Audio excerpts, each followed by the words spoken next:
Аяз Гыйләҗев. Язгы карваннар. Укый Луара Шакирҗан. Жанны ишетә торган салкын коры кич килде. Көндез алдаучан җылы булып торды да, төш авышуга Мәсиңа Зират тауыннан үзлексез җил исә башлады. Зират тауыннан, кояш байышыннан искән җил гадәттә үзәнлектә ышыкланып утырган безнең бәләкәй авыл өстенә язын, көзен, яңгыр, кышын исә кар-буран алып килә торган иде. Бүген битләрне аяусыз шәнчеп, кием-салымнарны әрсез йылыккалап, туктаусыз коры салкын җил исте, суытты, көн ямьсезләнде. Карт-корылар мич яңакларын сыйпаштырып чамалап тордылар да, тиз үк мишләргә ягып җибәрделәр. Ишек алларында җил үтәрдәй ораннарда калган мал-туарны җылы абзарларга куып керттеләр. Көн буе ачык һавада уралганга, без көннең аз гына үзгәрүен дә сизеп, искәреп торабыз.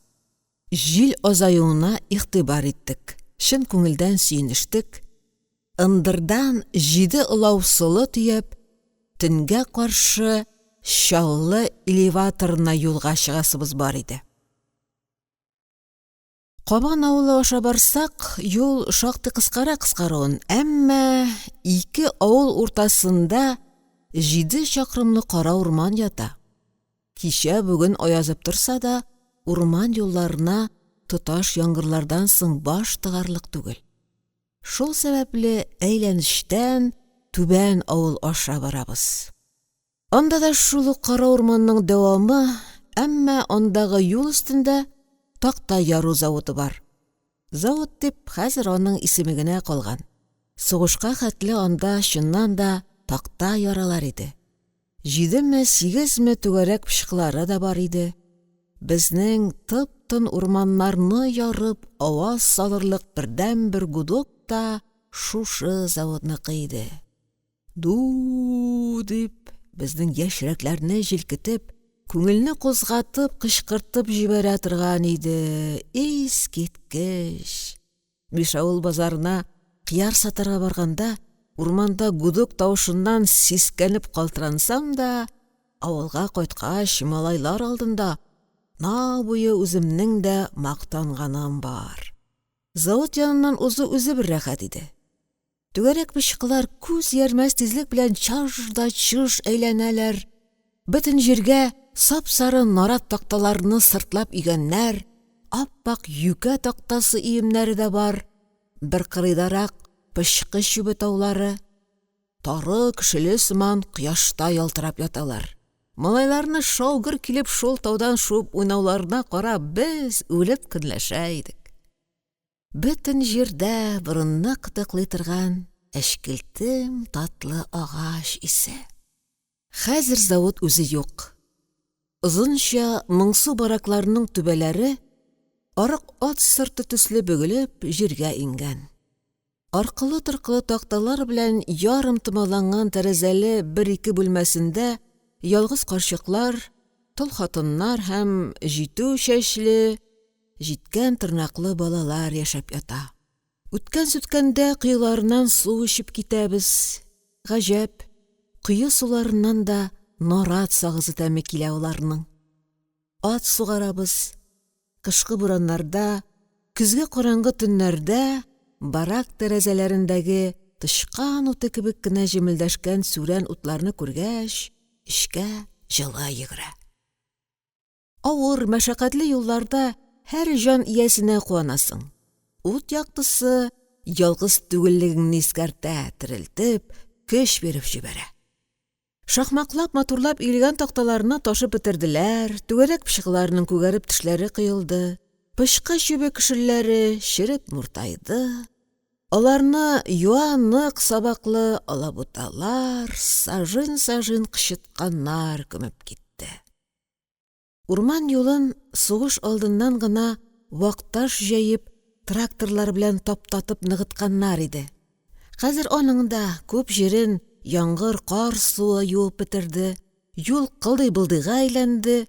Шулай да ул кыргый, тар кабан юлына караганда корырак, өметлерәк. 7 чакрым әйләнеш безнең өчен бик күп, бик артык югыйсә, әмма ни эшлисең? Телне тешләп булса да, йомышка, юлга, Чаллының атаклы икмәк складларына Түбән авыл аша йөрибез. Бах-бай, шулай дәрт иттек. Урау юлдан Түбән авыл аша барабыз. Җил тына төшү дә безнең файдага, югыйсә җилгә каршы бару атларга да хәлгә килә. Безнең дә ачуны чыгара. Имән урамын чыккач та Түбән авылга таба тоташ үр төшә, арада каһәрле генә 2 чокыр бар, берсе сай чокыр, икенчесе тирән чокыр. Гел безне сагалап торган шул каһәр суккан тәбеләр дә булмаса, җил дә уңайдан исә, әйләнештән юл турырак. Йөк өстенә 2 солы көлтәсе бәйләп куйган идем, арка терәп утырырга бик җайлы, фил колагы тикле якалы толып чикмәнгә төрнәсең дә, һәйбәтләп менеп кунаклыйсың. Күз тимәсен. Юлда булай кыры гына, җирдә сурыккан. Соңгы атналарда су тирәсендә бераз тугайган атлар да күндәм генә баралар, майламаган тәгәрмәчләр генә ризасызлык белдереп шыгырдыйлар. Имән урамын чыгып бер җир буе киттек микән, уң яктан олы су дип йөртелгән үзебезнең инеш буеннан, үзәнлектән җыр тавышы ишетелде. Бер кыз җырлый иде. Башта бу суыкта күз бәйләнгәндә кайсы исәре шырылдап йөри икән дип мәзәк итеп кенә тыңлаган идем. Кинәт калкынып турайдым. Чикмән якамны кайтардым. Кызның тавышы аермачык ишетелә. Кызның тавышы йөрәкне өзәрлек моңлы, ягымлы иде. Җил басылды, бөтенләй тынды, сүнде. Атлар адымнарын акрынайттылар, сагайдылар. Тәгәрмәчләр генә әрсезләнеп шыгырдый. Тын тартырга куркып, колакларымны үрә торгыздым. Кыз юлга таба чыга иде ахрысы. Чөнки аның тавышы яңгырабрак, моңа үтемлерәк, сүзләре ачыграк ишетелә башлады. Ни тырышсам да кызны аермачык таный алмадым. Җыры исә бөтен барлыгымны, арба атымны, юлымны, барарымны һәм кайтырымны, каралып куйрып килгән уфыкларны күмеп китте. Онытылдым. Ташкын иде аның тавышы. Моң дәрьясы иде. Үз ирекләренә куелган атлар тагын да акрынрак атлыйлар. Кызның сүзләре ап-ачык ишетелә башлады. Кыз кабат-кабат бер үк сүзләрне кабатлый икән. Алтын булып агайым да, көмеш булып тамайым. Аның да күңелендә иләс-миләслек, ярларына сыйышмаслык яшьлеге тулышып агайды бугай. Чөнки ул шушы сүзләре белән сихерләнгән, тылсымланган иде. Бары үзе өчен генә, үзенең моңлы күңеле өчен генә, үзенең татлы рәхәте өчен генә яшертен җырлавы шуннан тәм табып, бәхет эчендә йөзгәне аңлашылып тора. Ул инеш үзәнлегендә, олы су иңкүлегендә, алай гына да түгел, җир йөзендә, чиксез, үлчәүсез галәмдә бары тик үзе генә дип уйлый иде. Түбән авыл юлында 7 атлы аны тыңлап барадыр дип уена да кертмәгәндер. Без 7 кеше. 7 төрле ата баласы. Толлар да бар арабызда, бу җиткән ятим кызлар да, безнең сыман егет җилән дә бар. Кем елагандыр, кем сөенгәндер. Бу җырны берәвебез дә ишетми калмагандыр. Атлар тирән чокырның караңгы авызына барып туктагач, сискәнеп киттем. Кем мин? Кая барам булай? Иң арттагы аттан төшкән Дамир кыскарак кәкре аякларын яза-яза миңа якынлашты. Ибраһим, эй, ишеттеңме? Дип сорады. Саңгырау түгел лә, дидем мин, атымның аркалыгын тикшереп. Син дә инде, диде Дамир, кинәт үпкәләп. Уңайсызланып киттем. Һич уйламаганда иптәшемне үртәп маташам икән ич. Сугыш безнең елгыларга да якыная башлагач, хәрби комиссарияттан кайтканда Дамир «Колак сызлый, малайлар, минем ишетүем хөрти» дип сөйләнгән иде. Андыйга сизгер егетләр шундук ләктереп алдылар. Колакай да колакай, саңгырау да мингерәү, армиягә барырга дигәч Дамирның колагына гөмбә үскән. Солдатка каралучылар теленә эләкмә. Ник әйткәненә үкенгәндер Дамир. Яшьтән үк кушаматларга бай булды ул. Әтисе дә тапкан исем. Тамыр да диделәр аны, камыр да. Дамир дип әле ничә ел гына эндәшә башлаганнар иде. Хәзер колакай. Аны-моны абайламыйча мин дә шуңа ишарәләгән булып чыктым. Чокыр тирәсендә биялешеп торганда, җыр тынык кына булып тагын яңгырап китте. Хәзер инде ул шактый еракта. Сүзләрен дә, моңын да тәгаен аерып булмый. Җыр авыл ягыннан минем йөрәккә тоташ моң булып кына сызылды. Язын килгән тургайлар, былбыллар, барысы бергә җыйналып, китәр алдыннан безнең яклар белән хушлашып, суык шәфәккә карап, күмәк иңриләр төсле тоелды. Каян килгәндер минем иләс-миләс күңелгә мондый чагыштыру, валлаһи, ул мизгелдә шулай уйладым. Тирән чокырда, мондый караңгы кичләрдә аератасак булырга кирәк. Аның җәенке төбенә ел сайын яңа эз салабыз. Ел сайын аны язгы ташкыннар тирәнәйтә, киңәйтә. Авызыңны ачыбрак барсаң, атың арбаң белән берәр яры тәкмәрләвең бар. Барыбыз да арбалардан төшәбез, алга чыгып, дилбегә башын тартып тотып, атлар белән янәшә атлап, аларны тыеп, алдагы ылауның тәгәрмәчләренә генә карап барабыз. Иң алга яшел утыдай үткен күзле, йокы белмәс Сабирәттәй чыга. Аның хәтере искиткеч шәп. Чаллы юлындагы бөтен чокыр-чакырларны үзләренең мич төбен белгән кебек белә ул. Хәвеф-хәтәрсез генә бу шомлы урынны да уздык. Хәзер атларны йолыккалау юк, аларны үз җаена куеп, җәяү генә барабыз. Дамир тагын минем яныма килде. Камчы сабы белән янтык муенын кашып, кем икәнен белдеңме? Диде. Төпченеп баруына ачуым чыкты. Искәрмәстән яңгыраган моңны үземнеке генә әйтергә теләдем. Шуңа күрә боягыдан да кырысрак итеп җавап бирдем. Йөрик шунда тиреп. Югарышның Әдилә тутаң булыр ул. Сискәнүемне белдермәс өчен йөткерендем. Үзем дә Әдиләдер дип уйлаган идем аны. Шул икән. Үзе икән. Әдиләнең җырлаганын байтактан ишеткән юк иде.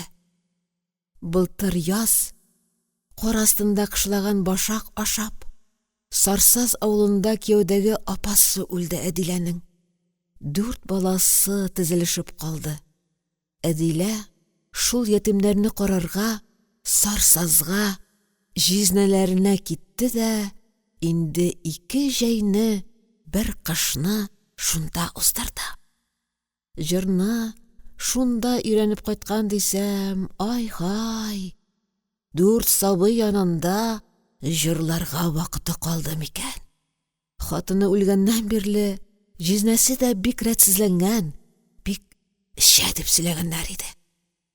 Бөтенләйгә кайтты микән Әдилә? Әллә сагынып, кунакка гынамы? Җизнәсе Сталинград янында кулын гарипләтеп, 42-нең азагында ук сугыштан кайткан иде. Кулын асып, безнең авылда өйдән өйгә ашка йөргәне дә хәтердә. Гармунчы кеше иде ул. Тирә-якта бер иде. Хәзер гармун уйный алмагач, бара-бара да туктап, әче итеп сызгыра. Сыңар кулы белән хатынын кысып кыча да, тагын сызгырып җибәрә иде. Гомердә дә андый зәһәр сызгырган кешене күргәнем юк иде. Халык саны ишәйсен дигән аның җизнәсе. Һәм алар ел сайын бәбәй алып кайттылар. Көтмәгәндә хатыны үлеп киткәч, Әдиләгә өйләнергә ниятли икән дигән сүзләр дә йөрде. Балалар чит кулга калмасыннар, синең үз каның бит дип, җизнәсе бик ялына икән диделәр. Инде өйләнешкән дигән хәбәр дә тараттылар. Сугыш елларында чыбыксыз телефон бик шәп эшләде. Кем турында ни генә сөйләмәделәр. Һәр ялтыраганның алтын түгеллегенә без күнеккән идек инде. Соңгы имеш-мимешләргә ышанмадык. Дамир Әдилә тутаң дисә дә, бездән 2-3 яшькә кече бит әле ул. Гәүдәгә түгәрәк кенә булса да, без 7нчедә йөргәндә билсез сары бишмәт киеп, киндер букчасын асып, 4нче класста укыды. 4 балалы иргә чыгамысың, Әдилә? Шулайын шулай да. Сугыштан соң ир-атның базары күтәрелде. Торна баласы төсле, озын торыклы 6-5 Ширияз Фәрите дә 3-4 хатын алып айырды инде. Әдилә. Бер-ике тапкыр чәчен тартып елатканым да бар. Ул үзгәргәндер. Без дә үстек. Сылу гына кызлар Дамир белән безгә дә каш сикерткәлиләр хәзер. Аулак өйгә чакыралар. Чиккән кул яулык бирәләр. Аппак 3 пар перчәткәм агач чемодан төбендә ята. Юк, Әдилә акылсыз бала түгел. Югары оч кызы булса да, мин аны әйбәт беләм. Сабирҗан абзый кызы 4-5-ләрдә укыганда ук Мирсәет бәйтен җырлап, карчык-кырчыклардан балавы сыктыра торган, хисле, моңлы бала иде бит ул. Дамир ничек танып алган диген? Менә сиңа кылакай. Үзгәргәндер Әдилә. Күрмәгәнгә 2 җәй. Бер кыш узды лабаса. Көмеш булып тамаем диме? Зарлану, кайгыру түгел ич монысы. Кешегә, дөньяга, җиргә яхшылык теләү. Изгелеккә, юмартлыкка омтылып йөрсенә бит кыз күңеле. Кияүгә китсә җырлап йөрмәс иде. Җырласа да, сүзе моңа бүтән булыр иде. Чыкмагандыр. Юктыр. Арба тәгәрмәчләрем күңелле генә шыгырдыйлар. Көмешне күргән бар анысы. Әллә нинди ят ил императорларының олы сымак сурәтләре сугылган көмеш талирлар әбинең шылпысында шың-шың итеп китә торган иде. Әдиләне элекке кебек итеп сәхнәгә чыгарасы иде бер. Тамсын иде, чәчелсен иде, көмеш булып. Юк, Әдилә олай ансат кына билен бирмәс, усаллыгы да, шаялыгы да җитәрлек кызыйның. Бер заман ул 5нчедә чакта артык иртә калкынган күкрәкләренә уйнап кына кагылып киткән идем, сул яңагыма шундый чөпәде. Искә төшкәндә хәзер дә кызарам. Арба тәгәрмәчләрем шаярышып, җырлашалар. Кайчан кайтты икән? Кайчан китә икән? Китәме? Борылып иптәшемә кычкырдым. Дамир! Нәрсә бар? Диде ул иренеп кенә. Бер нәрсә дә юк. Юкка мин үзем дә тук. Без ел әйләнәсендә диярлек Чаллыдан кайтмыйбыз. Көзен икмәк илтәбез, язын Симәнәгә, элеваторга барабыз. Силпага товарларны Чаллыдан алып кайтабыз. Казан, Мәскәүләргә дә юл Чаллы аша. Пристаньнан районга тузны да шуннан ташыйбыз. Кайчан кушсалар да, вакыт дип, читен дип тормыйбыз, бер сүзсез чыгабыз да китәбез. Күнегелгән эш. Таңда да кузгалган бар, ярты төндә дә. Атлар гына хәлле булсын, алар чыдасын, без карышмыйбыз. Безнең эшебез шул. Яшәүебез шул. Тик бүгенге сәфәр минем өчен аерым бер мәгънә алды. Шушы мәшәкатьле дөньяга кирәгемне мин шушы кичтә ачыграк тойдым. Үзебезгә йөкләнгән гап-гади эшләр олы да, кирәк тә булып киттеләр. Моңарчы карышусыз гына, баш иеп кенә атлы эштә йөрүебездә безнең җитлегебез, өлгерүебез дә күренә икән. Юлыбыз да уңды, яңгыр яумады, атлар талчыкмады, икенче көнне төшкә келтерәтеп элеваторга ук барып кердек. Чират та тиз узды, йөкләр дә яхшы чыкты. Гыймай Фатиханың йөгеннән генә 2 пот солысы җитмәде, төп-төгәл 32 килограмм. Җитмәүчелекнең булай төп-төгәл булуы безне бераз шиккә төшерсә дә, Фатихның чак кына шаярганын белеп йөрибез. Артка да калгалый, күздән югалып биргән чаклары да була. Эче авыртты парин, рәт югалып тора әле. Фатирга төшкәч, шымырт су кайнатып эчми ярамас. 7 ылауга 32 кило күпмени ул? Үлчәгәндә ялгышканнардыр дигән фикергә килдек. Фатих үзе кояшта уңган солдат фуражкасын салып селкә-селкә, ой кояшлар белән карганды, элеваторга икмәк кабул итүчеләрне мутлыкта гаепләде. Кызыкканнар дигәндә синең 2 пот сылыңа.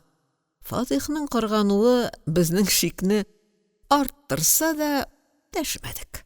Кагазларга кул куярга кергәндә, син урысча әйбәт беләсең дип, олау башлыгыбыз Сабирәттәй конторга мине дә алып кергәли. Бүген дә чакырды. 32 кило җитмәгәч, бер сүз купмагай дип уйлагандыр инде. Накладнойларга кул куючы юантык кына алтын тешле түтинкә ничек әле анда? Китерәсе икмәк күп калдымы колхозыгызда дип сорап куйды. Моңарчы чip-чи марҗа дип йөргән түтинкәбез чыкылдаган татар апасы икән. Күбе каян килсен, диде Сабирәттәй üzülеп.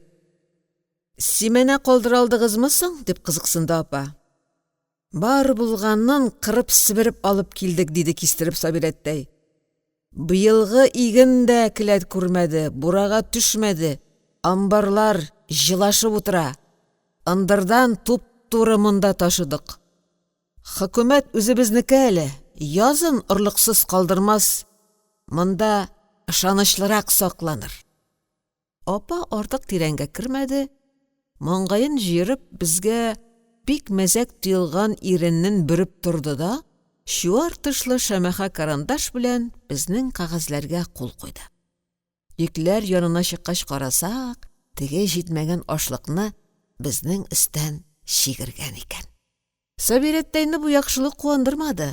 Аның Фатих мутлыгына үз хөкеме булгандыр ахрысы. Кагазларны аннан-моннан гына төрде дә туш кесәсенә салды.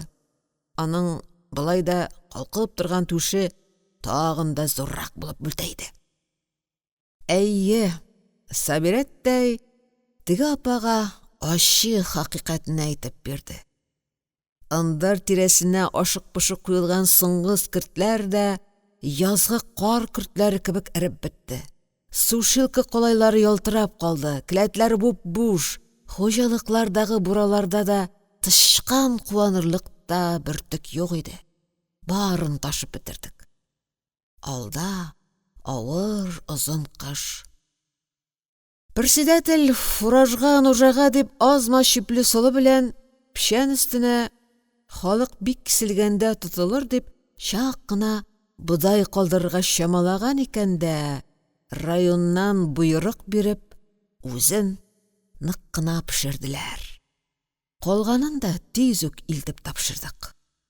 Икмәк бетте, эш кенә бетмәде. Атка да, безгә дә тынгы юк. Мәктәп утынсыз утыра, авыл советына, идарәгә, клубка да кыш ягарлык әзерләргә кирәк. Үзебезне дә онытып бетереп булмый. Төннәрен председательгә әйтмичә генә Кабан урманыннан йөге-йөге белән рәңге әрдәнәләр шәлтереп кайтабыз. Туган тумача да сорый, карчык-корчык, ятим ялпы да ялына. Ташымасаң шитен, үпкәлиләр. Утын чыгару сылы ташу түгел. Икмәк тирәсендә акмаса да тамашында. Кыска җәйдә булай да ныгып җитмәгән бахбайлар утынга йөри башлагач, тагын йөгәнеп калдылар. Бер атлыйлар да, ике ял итәләр. Бу әле көз. Язга таба ни булыр? Буш вакыт сирәк эләккәнгә безнең өчен бик кадерле. Бүген шундый кичләрнең берсе. Геренә бәләкәй йөзәк тагылган күгәргән колайлы стена сәгатебез кичке 8-не күрсәтә. Урамда дөм караңгы, өйгә тәмле ис таралган, казанда бокыр-бокыр тары буткасы пешә. Тәрәзәләр тирләгән, шабыр суда. Шилдерек бау эзләргә дип кичкырын келәткә кергән идем. Киштә түреннән 7-нчедә укып йөргән китапларны табып чыктым. Киселев алгебрасы, ана теле, саргайганнар, тышлары купшакланган, бит пычмаклары кителгән. Шул китапларга карап ятам. Тамыр алу да онытылган. Кушма җөмләләр турында әллә ни белмим. X, Y-ларның барысы да X миңа хәзер. Ишек шапылдады. Әнкәй керде дип калкынсам, ят тавыш тамак кырды. Кәнсәләрдән дежур килгән икән. Ай-яй, тәмле ис тараткансыз, диде ул, шадра танавының киң кишекләрен киереп иснәп. Каз итем әллә? Утыр, Бәдәр җиңги, дидем мин. Сыйланырсың. Сөтле бутка пыша. Ай, вакыты бармы соң аның, диде Бәдәр җиңги. Чабата башына ябышып каткан карын кага-кага. Көн йөгертәләр, төн йөгертәләр. Әллә сабан туена чабышка әзерлиләр инде. Ул үз сүзенә үзе рәхәтләнеп, кыткылдап көлеп җибәрде. Тагын нәрсә булды, дидем мин, нидер сизенеп. Ни дип? Сине чакыралар, әйдә, киен. Әнкәй күршеләргә көнбагыш майы сырарга кергән иде. Ул чыкканны көтеп кенә тордым да идарәгә киттем. Кәнсәләрдә шул ук күренеш. Шәп-шәрә өстәл артында председатель Хәкимҗан абзый утыра. Өстәрәк калын, саллы рамы белән түшәмне терәп, Сталин портреты эленгән. Сугыш беткәнгә байтак вакыт узса да, председателебез һаман медальләрен тагып йөри. Сул почмакта өстәл лампасы янында хисапчы утыра. Ул үзенең калын кенәгәсенә кадалган. Җәүскәнем, диде Хәкимҗан абзый, медальләрен чыңлатып. Ни хәлләрең бар? Иминлекме? Берәүнең дә миннән хәлең ничек дип сораганын хәтерләмим. Уңайсыз булып китте. Аптырап, иңбашларымны боргаладым. Председательнең минем хәлне белешәсе килүе сүзгә җилем булсын өчен генә икән. Җавап көтеп тә тормады. Сүзгә күчте. Менә ни дип бит әле, үскәнем, сиңа почетлы гына бер эш табылып тора әле монда. Әкәләле имен ауған дип әйтимме? Тавыгыз алтын күкәй салган дип үк җибәримме? Мәгәр үзең дә чамаларсың. Төтенең 20 түгел йөри. 7 тулы класс белемең бар. ТБУ битердең. Без менә 4 класс белән җитәкчелек итеп киләбез. Күреп торасың, урамга куып чыгарган кеше юк. Аннары ки шул, тормыш киләнебрәк бара. Киле тормышка яңа чара кешеләр кирәк. Кая барырга, кайчан? Бүгенме дидем мин, түземсезләнеп. Хакимҗан абый эре төкле очлы ияген бик тәмләп кашый-кашый, күзләрен шилт-шилт йомып куйды. Кабаланма син, үскәнем. Ни сөйлидер идем әле? Менә шул булыр сиңа гәҗитләр караштырасыңдыр. Ягъни Казаннан да язалар. Мәскәүдән иптәш Сталин үзе күрсәтмәләрнең иң кирәген биреп тора. Авыл хуҗалыгы бүгенгесе көннән башлап шундыйын чәчәк атачак ки, үскәнем, шаклар каткыч булар. Менә шулай минем сиңа әйтер сүзем. Әйе, МТСтан кагаз килде. 2 печать басылган. Район начальствосы да кул куйган. Трактористлар курсы ачалар. Бездән 3 кеше сырыйлар. Нигәдер күләсем килеп китте. Юк сүздер ул, Хакимҗан абзый. Юк, тракторга нинди курс ачсыннар. Безнең авылдагыларына эш юк. Син алай сөйләп үскәнем нитмә, беләсең. Тракторлар кайтып төшкәч кенә соңга калу булыр ул. Үрдәк кенә астына су кергәнен көтеп бакылдап утыра ие. Без хәзерге моментның вәҗнилеген 1 минутта истән чыгармаенча яшик. Шул. Димәк ки, булай итик, үскәнем. Гәүдәң шәп, җигәрең бар. Тракторга аңа көч тә кирәк. Тракторчылар бар дисең икән. Кемне әйтәсең алай? Сабира апаңнымы? Искерделәр инде алар, тоздылар. Карап торырга гына яңа. Син пример әйткәндә яшь кеше. Сиңа уку да кирәк. 3 айда әллә ни тиклем гыйлем алырга була. Дәрт иткән кешегә ел кирәкми. Чүт-чүт кенә колхоздан да ярдәм иштырырбыз. МТС үзе дә гәлүк буш итмәс. Байлыклары бар. Җыен. 3 айга шаллыга барырсыз. Тик матри. Әдәм күлдереп йөрмә. Тиешле тиешсез кеше белән, бигрәк тә азгын хатын кыз белән чуалма. Югары авыллар сыната торганнардан түгел, сугышта да үзләрен күрсәттеләр. Ул тагын рәхәтләнеп сакалын кашыды. Медальләре кул хәрәкәте җаена чилтер-чилтер чылтырадылар. Хисапчы кенәгәдән башын калкытты да лампаның филтәсен күтәрде. Кәефем килгәнне сиздерми генә, ярар дип башымны иеп чыгып киттем. Тракторча! Безнең югары авыл Крәшин белән кара катыш булып, авылыбызның беренче тракторчысы Будрин Борис иде. Авылда кушаматсыз кеше юк, Борис дәдәйгә дә яңа һөнәре кушамат булып ябышты. Будрин Борис тракторист дип такмаклы иде малай шулай.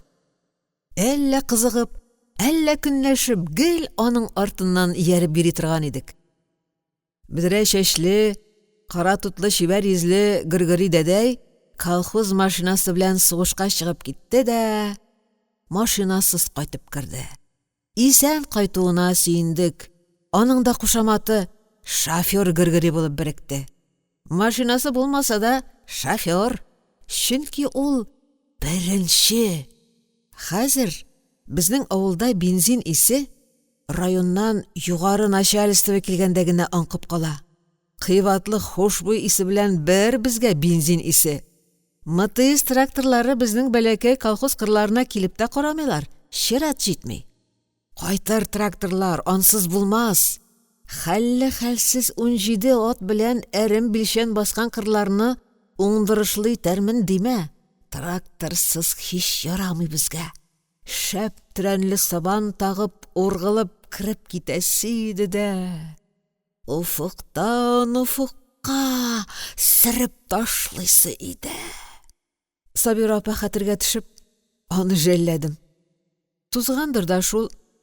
Бар иде аның мактаулы чаклары.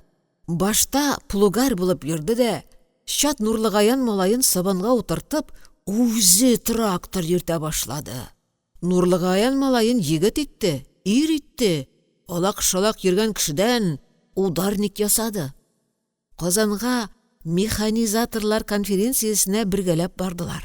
Мәскәүдә Калинин белән рәттән утырып, карточкага төшеп кайттылар.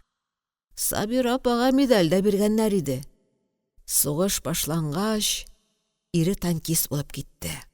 Сабира апаны алмадылар. Йөрәгендә бар икән диделәр. Булса да булгандыр. Ире Орел каласы янында таныкта янып һәлак булгач, идәрә баскычы төбендә егылып, чак дөнья куймады. Тузарсың да МТСтан ашыктырдылар. Атна да узмагандыр, җәй буе йөрткән збруйларымны Дамирга илттем. Нык аргайган зур күзле юлдашым Ызынҗал белән саубуллаштым. Такта чемоданга чабата киндерәсе белән киндер тышлы колак мендәрен бәйләдем дә Чаллыга юлга чыктым. Бу юлдан байтак кешеләрне әле сугышка, әле бәхет эзләргә Пермь, Ярослав якларына озатканым бар. Хәзер үзем китеп барам. Хәерлегәме? Дөнья безнең кулга күчеп бара торгандыр шул. Имән урамын чыгуга әллә нишләп күңелем тулды. Юк, авылдан китү, әнкәйдән аерылу сагышы түгел иде минем күңелдә. Чаллы ерак түгел, бик сагынсаң, җәяүләп кайтып килергә дә була. Минем күңелне моңарчы тыелмаган, моңарчы бар икәнлеге дә беленмәгән ят сагыш, ят моң биләгән иде. Имән урамының ава түнә утырган иске-мыскы текмә читәннәренә тикле моңлы, сагышлы иде бүген. Кылак төбемдә тургай җыры кебек булып сихри өн чыңлы иде.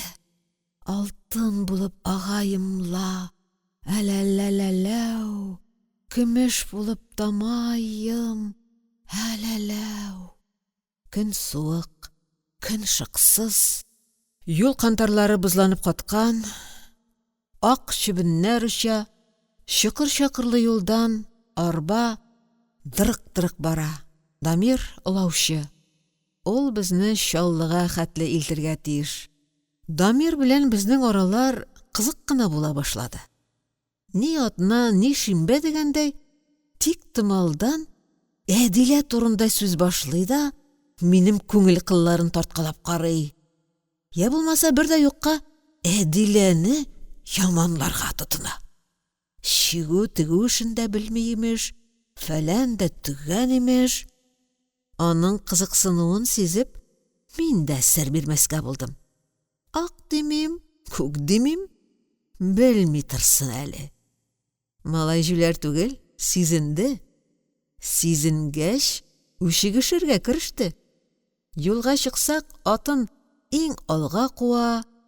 Кичке уенга җыелсак, минем сүзләрне ышсызга чыгарырга тырыша. Гомергә уртага чыкканы юк иде. Гармунчы чакырып, мунчаларында биргә өйрәнә башлаган. Күрегенең 7 җиреннән тын үреп торган 7 бакалы Тальянын Карлага ат караучылар йортына илтеп куйды. Буш вакыты булдымы, шуны шырылдата. Йөрәннә янәсе. Гел алга чыгарга, гел узарга тели Дамир. Минем курска барасын ишеткәч, шартлый язды малайың. Бусында үзем дә аны жәлләдем. Иләренә бардым. Әйдә мин әйтәм, Хакимҗан абзыйны кыдалык бергәләп укырбыз. Юк, дип кул гына селкеде бу. Мин үгетләргә тотынгач, сирен сөйләп бирде. Теге вакытта военкоматтан колагым каты дип юрамалы әйтеп кайткан икән ул. Төс айырмый икән егет. Дальтоник икән. Кызылы белән яшеле бер икән тегенең. Военкоматта караган күз врачы аңа кистереп әйткән. Армиягә дә алынмыйсың, машинага да утырмыйсың, үзеңә кулай бер һөнәр тап дигән. Тез астына суктылар егетнең. Без Чаллыга укырга китәбез, тирә-юньдә дан таралды, ә ул монда җимерек кардыда атлар янында кала. Телгә алмыйм дип тырышсам да, Дамирга карауга шул искә төшә. Кызыктыр инде ул, Болыннар кызыл булып күренәме аңа? Шәфәк? Һәм яшелме?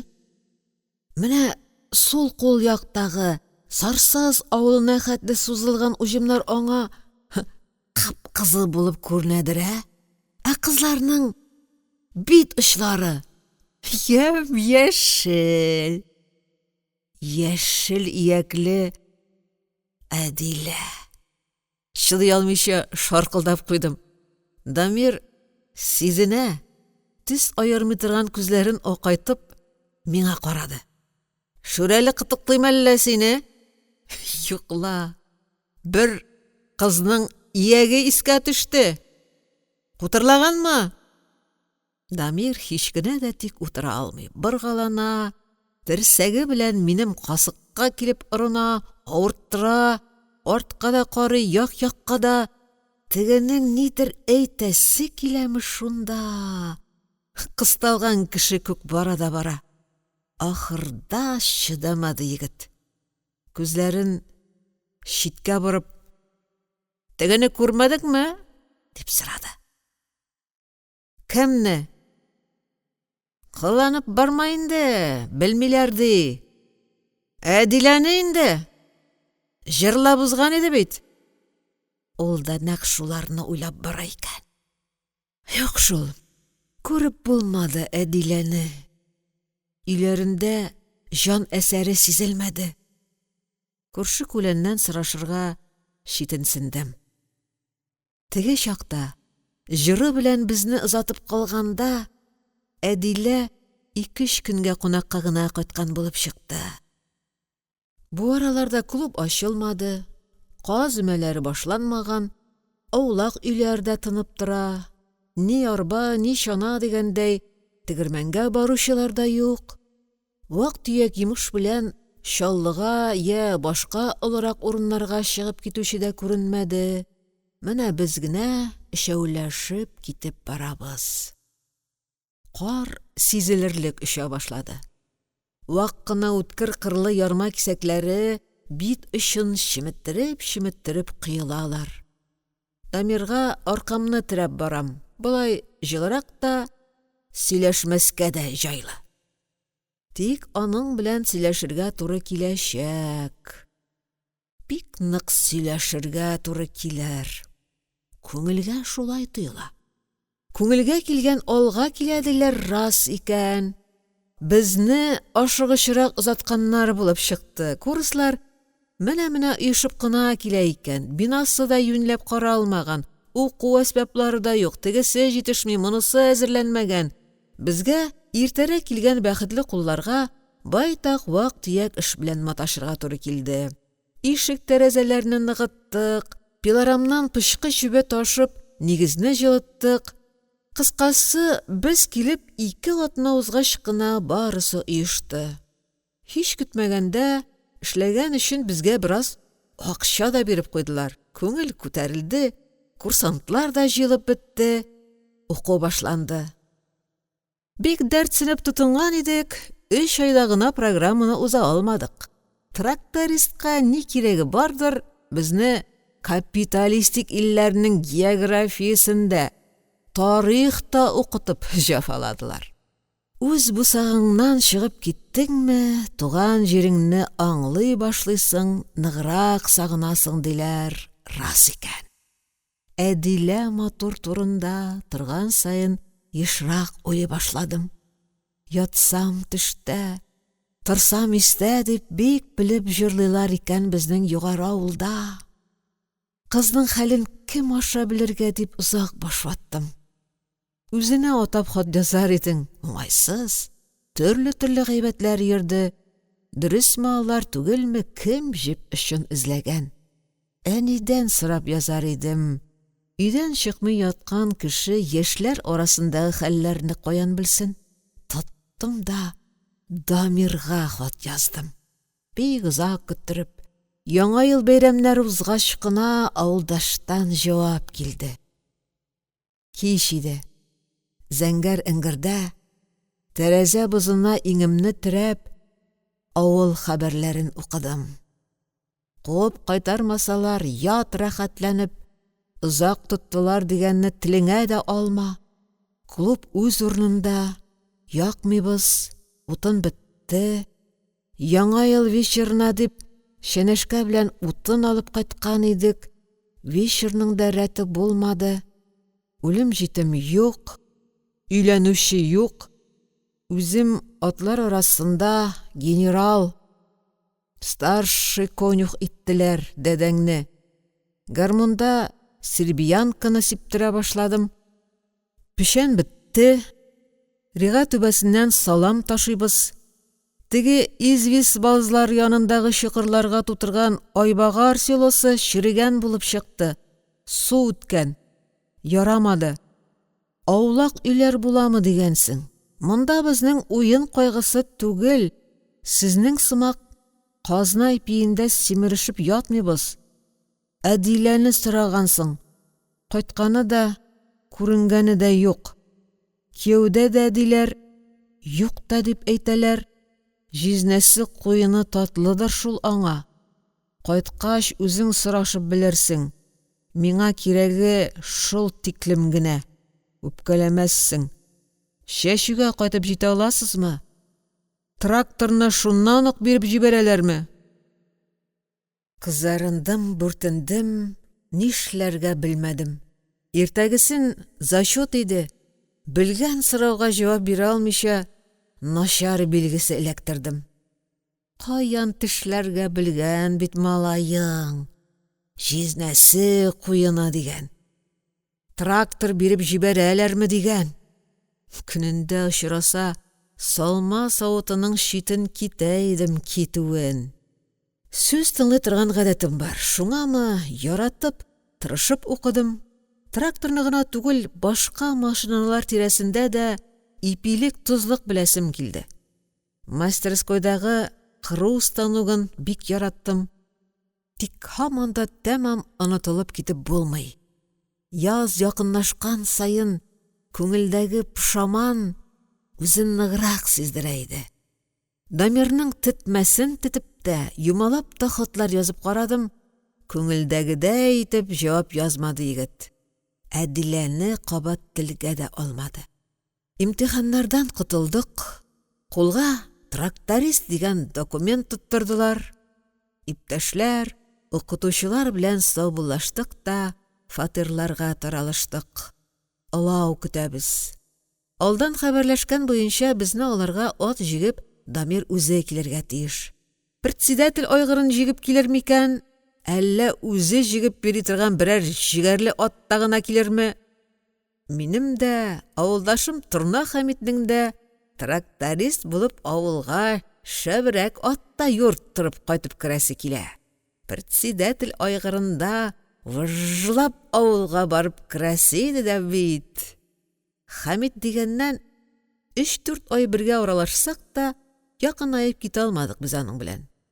Идән күчтәнәч мазар килсә, пишмакка кереп, юрган астына пысып кына сахарый кимереп йөри торган бу аш яңаклы, аксыл чырайлы егет үтә дә аз сүзле иде.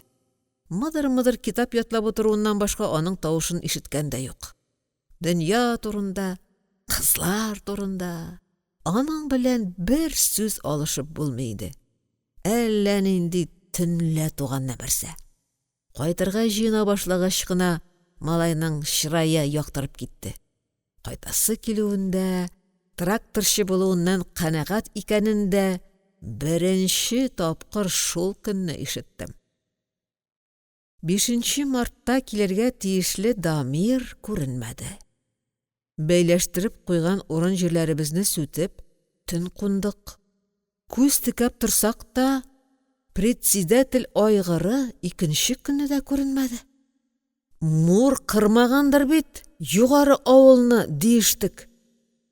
Инде тәмам аптырашып, өметсезләнеп торганда, кичкырын күз бәйләнгәндә, безнең фатирга Дамир килеп керде. Ул үрәчәле дәү генә чана тарткан иде. Кайда атың? Сатып эчтеңме әллә? Диештек без Хәмит белән бер авыздан. Дамир кыска муенын бүрек колакчыны белән сөртә-сөртә, чанасын мөгезеннән тотып, булдырга ук тартып китерде. Менә сезгә ат. Менә алау. Сыясызмы? Бик симермәдегезме? Диде ул. Хәмит белән икәүләп Хакимҗан абзыйны сүгә башладык. Без кызган сайын Дамир сүзсезрәк була бара. Бүген юлга чыгу турында уйлыйсы да юк иде. Дамир бөтенләй хәлдән тойган. Üşәнгән.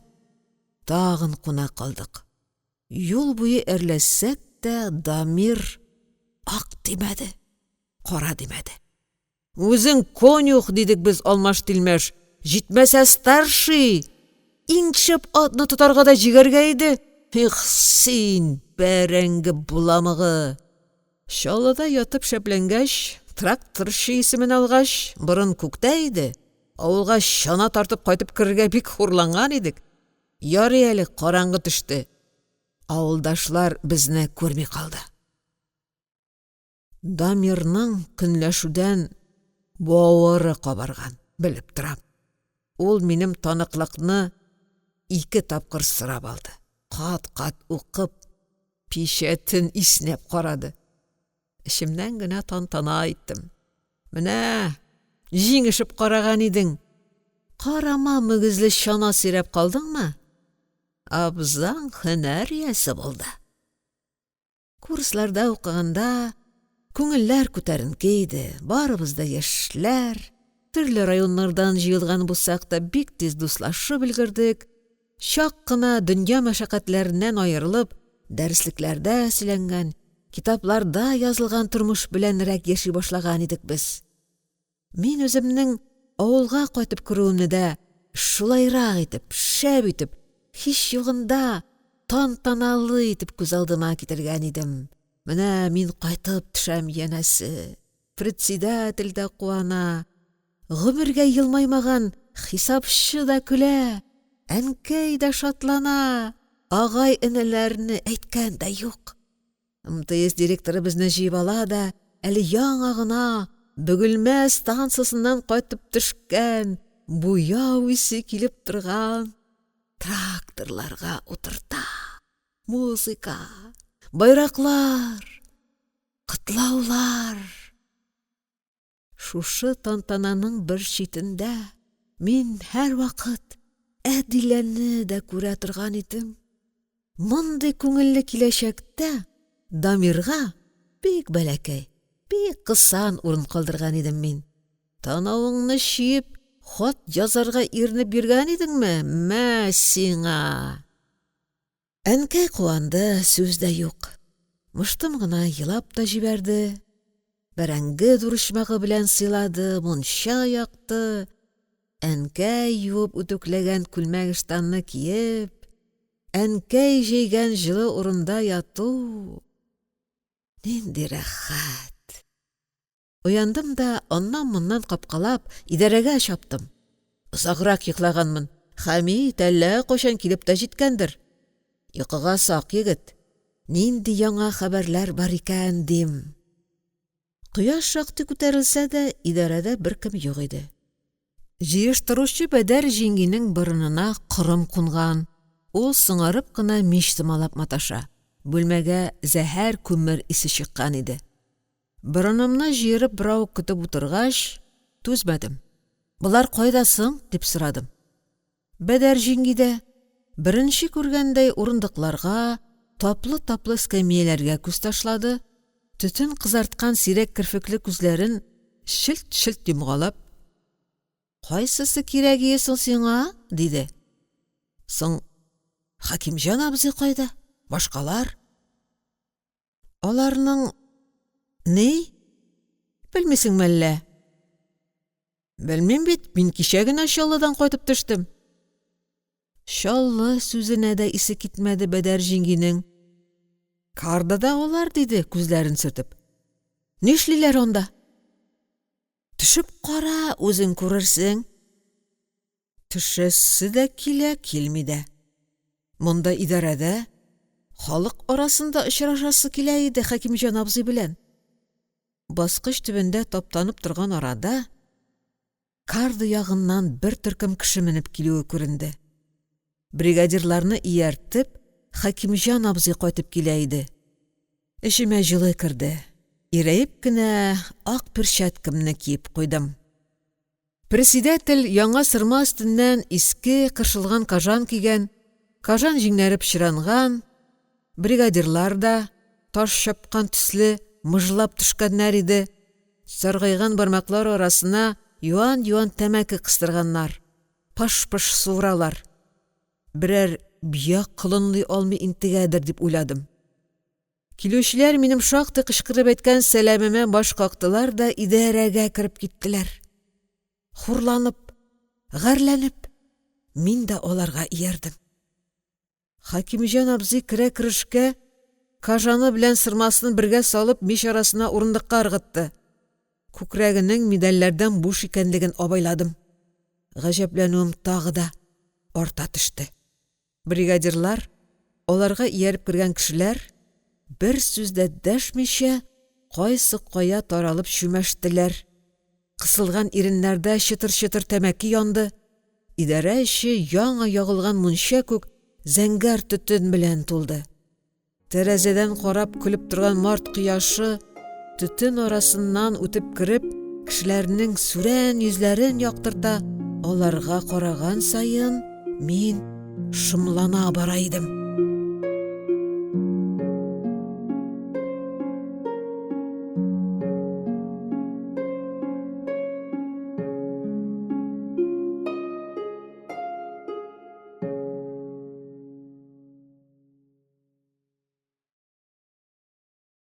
Аяз Гыйләҗев.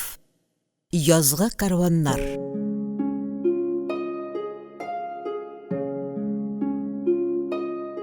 Телефонны шактый быргаласа да, теге башта алмадылар ахры. Председатель әши итеп сүгенеп җибәрде. Утыралар шунда, аналары яламаган нәрсәләр сагыш чәйнәп.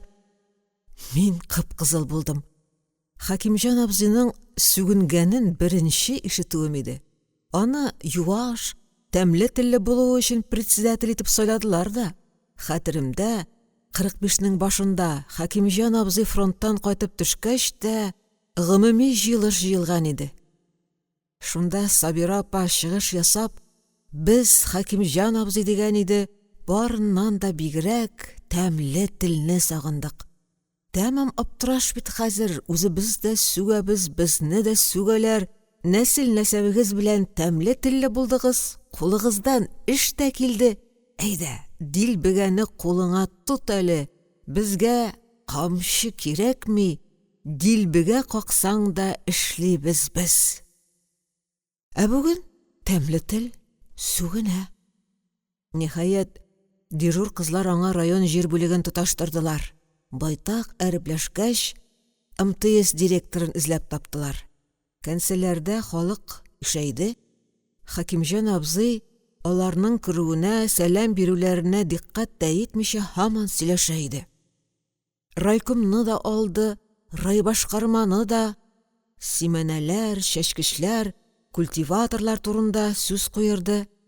Председатель соңгы сүзе итеп һәркемгә азрак фураж табышмассызмы дип әйтеп карады. ара-тирә кычкырып та алды, псик кебек булып та карады. Тик бер кайда да аңа өметле җавап бирмәделәр бугай. Калын, аксыл кашлары тагын да кырысрак җыерылды. Берәү бер сүз дәшмәгәнгә, мин дә шым гына утыра бирдем. Менә председатель телефон трубкасын шап иттереп рычагка куйды да, тирләгән кул сырты белән иреннәрен сөртте, аннары бүлмәдәгеләргә карап кулларын җәйде.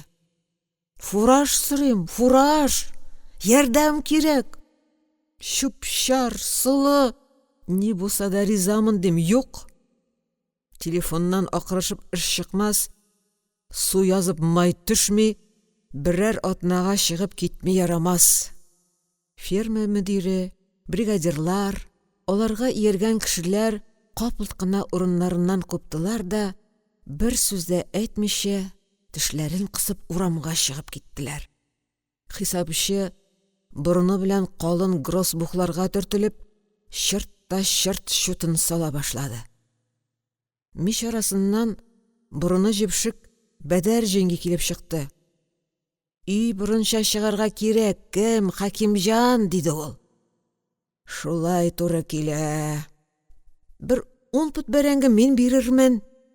Соңгысы атларга жәл түгел. Атлар да үлеп бетсә, кая барырбыз? 10 пот бирәм». Хакимҗан абзый аны ишетмәгән кебек ияген учлап утыра бирде. Мин Бәдәр җиңгидән шыпырт кына «Кая киттеләр алар?» дип сорап, ишеккә ымладым. «Кардага», диде ул. «Нигә?» «Аңышмадыңмы ни, бахыр? Бүген тагын 2 ат җан биргән». Сикереп тордым да, кардага чаптым. 2 ат! Минем озын ялым да шулар арасында түгел микән? Трактор белән җенләнеп йөреп, мин үземнең канатымны, аерылмас тугры дустымны, шушы еллар эчендә ничә 100 чакрымнар бергә узган озын ялымны бөтенләй хәтеремнән чыгара язганмын. 100 000 чакрымнар узылган, аның 1 чакрымы да җәһәннәм баскычларын үтү белән бер иде иш. Карды янына төшмәгән булсамчы. Безнең кардылар олы суның аръягында, калку урында. Мин кардага җитәрәк атларны күмеп кайтып киләләр иде инде. Кошыма очраганнарның мыл зиратыннан кайтып килүләрен авыр адымнарыннан ук абайладым. Абзыйларга «Сәннәрмесез?» дип сәлам бирдем. Икесе эндәшмәде. Берсе безгә кода тиешле Галимҗан абзый «Сорама инде, туган» дип узып китте. Озын ялым үлмәгән икән үлүен. 4 җиреннән юан арканнар белән өрлеккә асылынган ат мине танымады. Мин аны. Дамир күрсәткәч кенә янына бардым хайванның. Ул зур күзләрен тутырып миңа карады. Таныды. Дымлы борын тишекләрен кыймылдатып куйды. Нәзек тавыш белән ыңгырашып сәлам бирде. Юк шул, янымда сиңа дигән күчтәнәчем юк шул, акылым. Кесәмдә икмәк кыерчыгы түгел. Таныклык ул, мин тракторчы дигән язу. Bundan соң синең яныңа буш кул белән төшмәм. Бәрәңге кабыгы белән булса да сыйлармын үзеңне. Дамирга вак-төяк өчен үчегешеп маташуларым шундук онытылды. Кичкә хәтле картадан чыкмадым. Атларның асларын тазарттым. Кыргыч белән ябагаларын кырдым. Түбәдән су тама башлаган урыннарын ямадык. Фураж да, сылы да юк иде атларга. Күгәрә башлаган салам белән җан саклап торалар икән бичаралар. Кичке чәйдән соң мин тагын кәнсәләргә атладым. Бу юлы Хакимҗан абзый бер үзе генә утыра иде. Күрештек. Тракторчы дип кагаз бирделәр, дидем мин юаш кына. Анысын булдыргансың, диде ул, кагазга кырын күзе белән генә карап. Белдермәскә теләгән идем, үзеннән үзе үпкәмне әйтеп салдым. Сөендереп булмады сине, Хәкимҗан абзый, дидем. Сөенәм, үскәнем, бик шатланам. Кул кысып кытламадың, кәгазьдәге билгеләргә күз салмадың. Күңелем белән бик кытладым, үскәнем. Тик күңел бит әллә ничегрәк дип әйтимме, икегә бүленгән. Яртысы, олы яртысы җылый аның, үскәнем. Синнән яшерене юк. Менә мартка кердек. Колхоз келәтендә бөртек симәнә юк. Күзгә кырып салырга бер бөртек журна юк. Атлар барысы өрлектә. МТС машиналарына өмет бар. Мәгәр чират кайчан җитә? Трактор бирәчәкләрме соң? Аннан ни файда? Инеш буеннан вак таш җыеп чәчәрсеңме? Менә бүген нәрәт килде. Сарман ягыннан, Кәсле дигән глубинкадан 300 центнер солы симәнәс язганнар. Иртәгәдән шуны ташый башларга кирәк. Кәслегә иртәгәдән калмый, иштәсеңме, иртәгәдән калмыйча 75 чана чыгарырга кирәк. Ә ул 75-не әфсен укып җыясыңмы? Шутка түгел. 65 чакрым диләр аны, Кәслене. Җибәрмәсәң бәлә? 10 көннән юл өзеләчәк. Өзеләчәк, көттә тор. Син ашыкканда гел шулай була ул. Үскәнем. Ярта ул карт-кыры, яртысы аксак та туксак. Менә син чана тартып Кәслегә барасыңмы? Кесәңдә документ. Синдә трактор дауларга килгән. Дауламыйм, Хәкимҗан абзый, дидем мин тыйнак кына. Даула син, үскәнем, даула. Әгәренки даулашмасак, эшебез җайга китәчәк түгел безнең. Дауларга кирәк. Тракторында, машинасында, барында даула. Булачак ул трактор. Бирәчәкләр аны, тик менә бүгенгесе кыен. Журна дигәннән чәчне агарта. Солы Кәследә 65 чакрым. Будайны Чаллыдан чыгарачакбыз. Анысын МТС ташып бирәм, диде. Солыны атны арасында ташып бетерергә кирәк. Пример әйтик, 75 чана чыгарсак, чана сайын 3 пот салсак, ират 4 потны тарта. Ашыкмый, үскәнем, шәрдән чамалап карыйк. Ул шут тимәләрен 2 куллап тартты да уфылдап куйды. 225 пот була. Ярыйсы икән, үскәнем. Тик менә 75 чананы каян табарга? Олы мәшәкать бу, олы. Шул чак ишек ачылды. Аппак мамык шәлгә уранган, ак перчәтка кигән түгәрәк кенә кыз килеп керде. Карадым да каттым. Әтилә иш бу. Председательгә әллә ни әйтмәк булам, телем тотлыга. Әдилә Хәкимҗан абзый белән ялып кына исәнләште дә миңа кулын сузды. Ибраһим да кайткан икән, исәнме? Мин кайтырга киткән. Менә син ничегрәк, дидем, туп-туры. Ул шәл почмагына авызын яшереп көлемсерәде. Мин дә менә жизнине өйләндереп кайттым. Ниндирәк шалды инде, диде кызыксынып председатель. Анысын кем белсен инде, Хәкимҗан абзый, диде Әдилә җитди генә. Күршеләрендә кодача тиешле бер апа бар иде. Ире сугыштан кайтмаган бер малае белән тора. Шул 2 тол бергәләп өйгә кырдылар. Гомерле булсын, диде председатель ияген кашып. Бөтенләйгә алайса, дидем мин, шатлыгымны яшермичә. Бөтенләйгәдер инде, диде ул. Нигәдер миңа түгел, Хәкимҗан абзыйга карап. Кайтуың яраган, диде ул. Менә солы сименәсе ташырга керешәбез, син дә барырсың. Кая? Кәслегә. Бик якын икән, дип көлде кыз. Күрше тирәдән әйтик шул ук Сарсаз глубинкасыннан сименә алып булмыймы? Онда да бардыр иш солы? Әллә Кәследә мөгезлесеме? Хәкимҗан абзый тексигенә елмайганда әйтте. Скәнем, кыз бала шул син, җиңел уйлыйсың. Хатын кызның шул кайсы глубинкада нәрсә бары анысы инде аның дәүләт сере.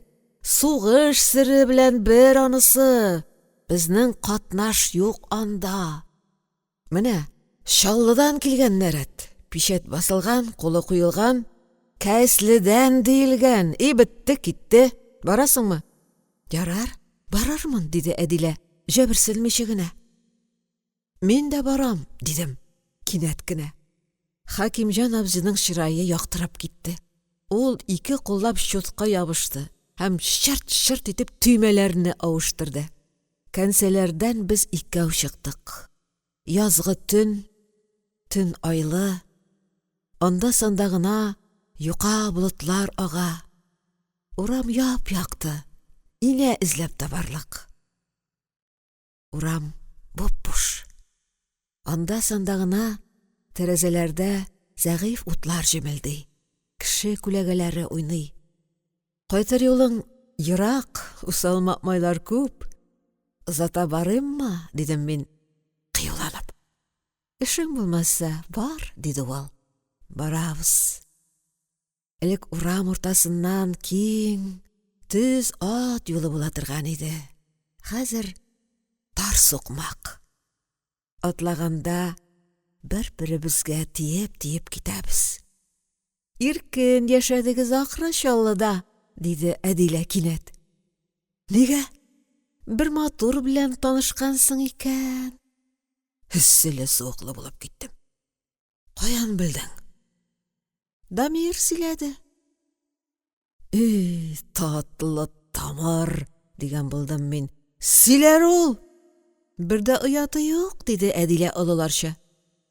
Әйбәт кыздыр бит. Бер кем белән дә танышканым юк, дип мыгырдандым мин.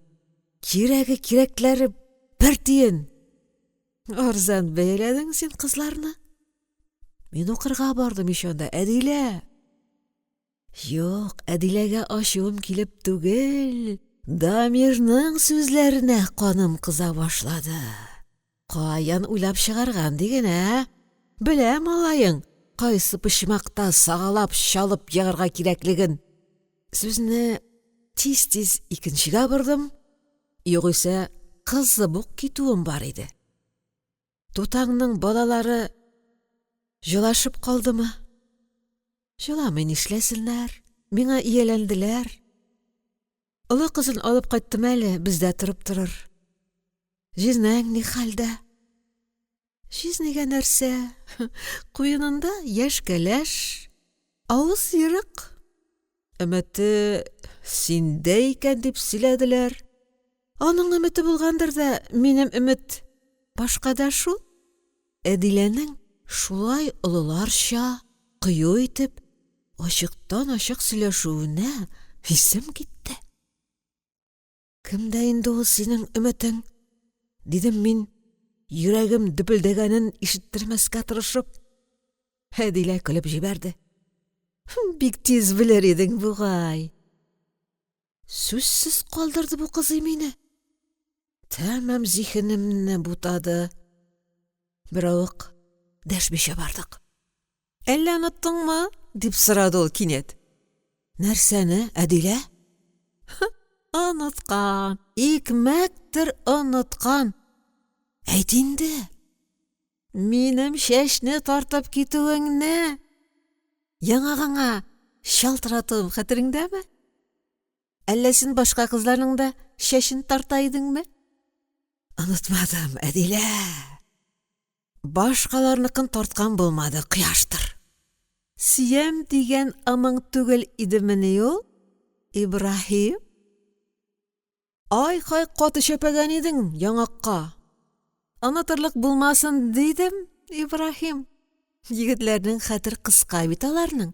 Яшене нинди, күкрәве шундый булсын дидем. Син дә чәчне каты тарткан идең бит. Яңагың шишмәгән идеме? Кая? Карыймчы, изе калмаганмы? Ул ак перчәткәсен салып, минем яңакны сөйде. Катыршы, диде ул. Аның бармаклары йомшак, кайнар һәм хуш исле иде. Мин ихтиярсыздан аның кулын эләктереп алдым. Икебез дә уялып читкә тайпылдык. Аларның йорт турындагы карт тирәкләр тынык кына гөжлиләр. Иртәгә иртә торасы бар, Ибраһим, диде ул. Мин аның йомшак бармакларын учымда иркәләдем. Хушлашабызмыни, Әдилә? Иртәгә күрешәбез бит. Аны-моны уйлап тормастан аңа тартылдым. Ул бер генә секундка минем кочагыма керде дә, җитез җәнлек кебек йомылып, чыгып та китте. Борын төбемдә генә капка ябылды. Аяк тавышы ишетелеп торды. Менә ул тукран төсле генә токылдатып, ишек шакыды. Әтисенең «Кем йөри анда, кызым? Синме?» дигән карлыккан тавышы ишетелде. Мин түбән оч бозавы. Хат язарга куркып йөргән булдым. Үскән Әдилә, үзгәргән. 2 кыш, бер җәй, 4 баланы карап, гаилә башлыгы булып яшәгән кеше шул. Күз алдым яктырып киткән кебек булды. Күтәрелеп карасам, тулган ай болыт астыннан чыгып килә. Бүгенге көн өчен вакыйгалар артык күп булса да, бер җипкә тезгәч, алар бары тик бер мәгънә алалар иде. Әйе, яшәү җиңел булмаячак. Әмма яшәргә, тырышырга кирәк. Әйе, авыр, җафалы, бүлдергеч сугыш беткәнгә кайчан гына бит әле. Күкрәкләр тыныч сулый башлаганга күпме генә вакыт узды. Әйе, безнең буын бәхетлерәк. Без күкрәкләргә салкын мылтык түтәсе түгел, кызлар кысалабыз. Әдиләне заткан кичтә мин эссе көндә чишмә суын туйган чишкән кеше төсле сафланып, тынычланып кайттым. Кайтышлый Дамирларга кагылдым. Дамирның әнисе сорамый нитми генә ишек ачты. Кеше якта сукыр лампа яктысында җеп эрли икән. Дамир җылы яратканга мич башына менеп утырган. «Кем бар?» дип кычкырды ул, муенын сузарга тырышып. Сырма төймәләремне чишеп җибәрдем дә аның янына мендем. Менгәч сырманы салып ук куйдым. Мич төбе кап-кайнар. Һава бөркү иде. Икебез дә аякларны асылындырып утырдык. Кайтып кына егылган идем, диде Дамир акланып. Чанагызны сорап торырга кердем. Бер көн Чаллыдан бик җилле алып кайткан иде. Кәслегә барасыңмы? Диде Дамир, бераз көттереп. Мин дә барам. Сине дә җибәрәләрме? Үзем барам. Может, атларга бераз өлеш чыгарырлар. Чәчү алдыннан аларны азрак сыйламыйча ярамас. Барам. Мин алып кайтканын, может, кардыга төшерерләр. Улаклар күгәрә башлады бит. Ята алмыйм тик кенә карда өендә. Йокыга китә алмыйм. Алар бит төне буе ыңгырашалар. Өйгә кабаланып кайтып, иң әүвәл лапаска кагылдым. Караңгы почмакларда кормалана торгач, чананы эзләп таптым. Тавык тизәгеннән арындырдым, чистарттым. Таза гына күренә булай. бер як табаны гына шалышайган. Бау белән мөгезенә тарттырып бәйләсәң, ул ягы да турыланыр. Өйгә шона күтәреп керүемнән, әнкәй барын аңлады. Барасыңмы? Исәп шулай, әнкәй. Хакимҗан абыеңны күр алдыңмы соң? Күрмичә, ни диде? Ни дисен, әйтмәде. Балалар йоклый. Без әнкәй белән икебез ике якта көрсенешеп ятабыз. Ул ни уйлыйдыр? 35тә тол калган хатынның төннәрен ниләр уйлаганын әле мин белмим. Ә минем уйларым гел кәслә юлына барып тоташа. Шак таңны аттырдык. 75 шона дигәч, бердәй исем китмәгән иде. Бик күп була икән ул. Көн артык җылы да, салкын да түгел. Сирәк кар ява. Кешеләр җиңелдән киенсәләр дә җылы киенгәннәр. Билләрдә каеш, аллы-кызыллы сөлгеләр, төрле төстәге билбаулар, муеннарда җылы шарф. Яз айы булса да, март тотрыксыз ул. Кәйфе кырылып, буранлаган чагы да еш була. Арада өлкән апалар, җиңгиләр дә, егет җилән дә бар.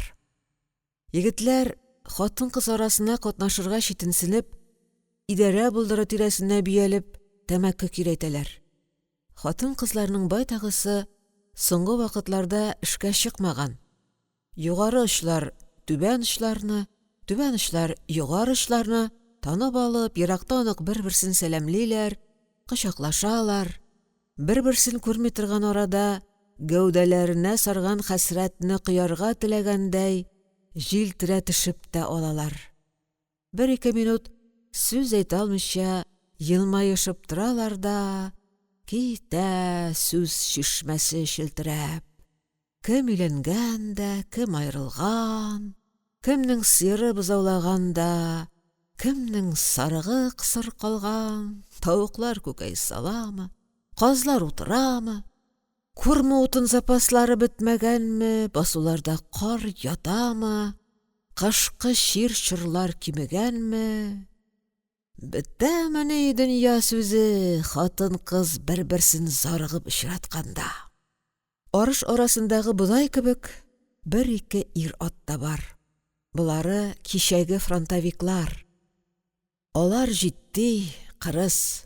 Шушы гайре табигый җанланышның бар хикмәтен алар гына белгән кебек, фронтовиклар председательгә тартылганнар. Куллар шинель кесәсендә, һәр шинельдә кесә бар, һәр кесәдә кул гына юк.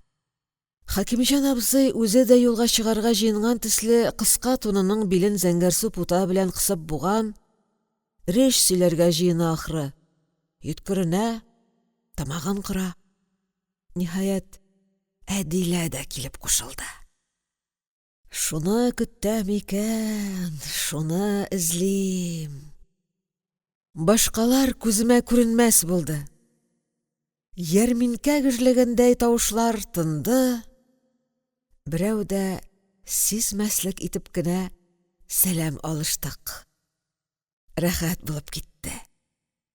Карасам, дәү биек мөгезле чанасын сирәп, Дамир Әдилә янына барып та җиткән. Җим тырмаган тавык кебек, аягы белән кар тырмаган була, нидер сөйли.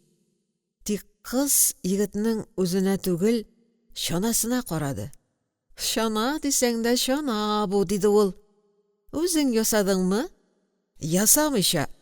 Арсаң нитсәң, чанаң ниң белән утыртам да кайтам, диде Дамир, авызын ат дагасы кадәр йырып. Әйем, диде Әдилә иркәләнеп. Куркам. Нигә? Кем чанасына утырсаң, ни диләр әле? Үзеңә Әдилә чанасына кунакларга туры килмәгәе, дидем мин. Дамирның чаллыга килеп кергәндә алҗыган кыяфәтен хәтерләп.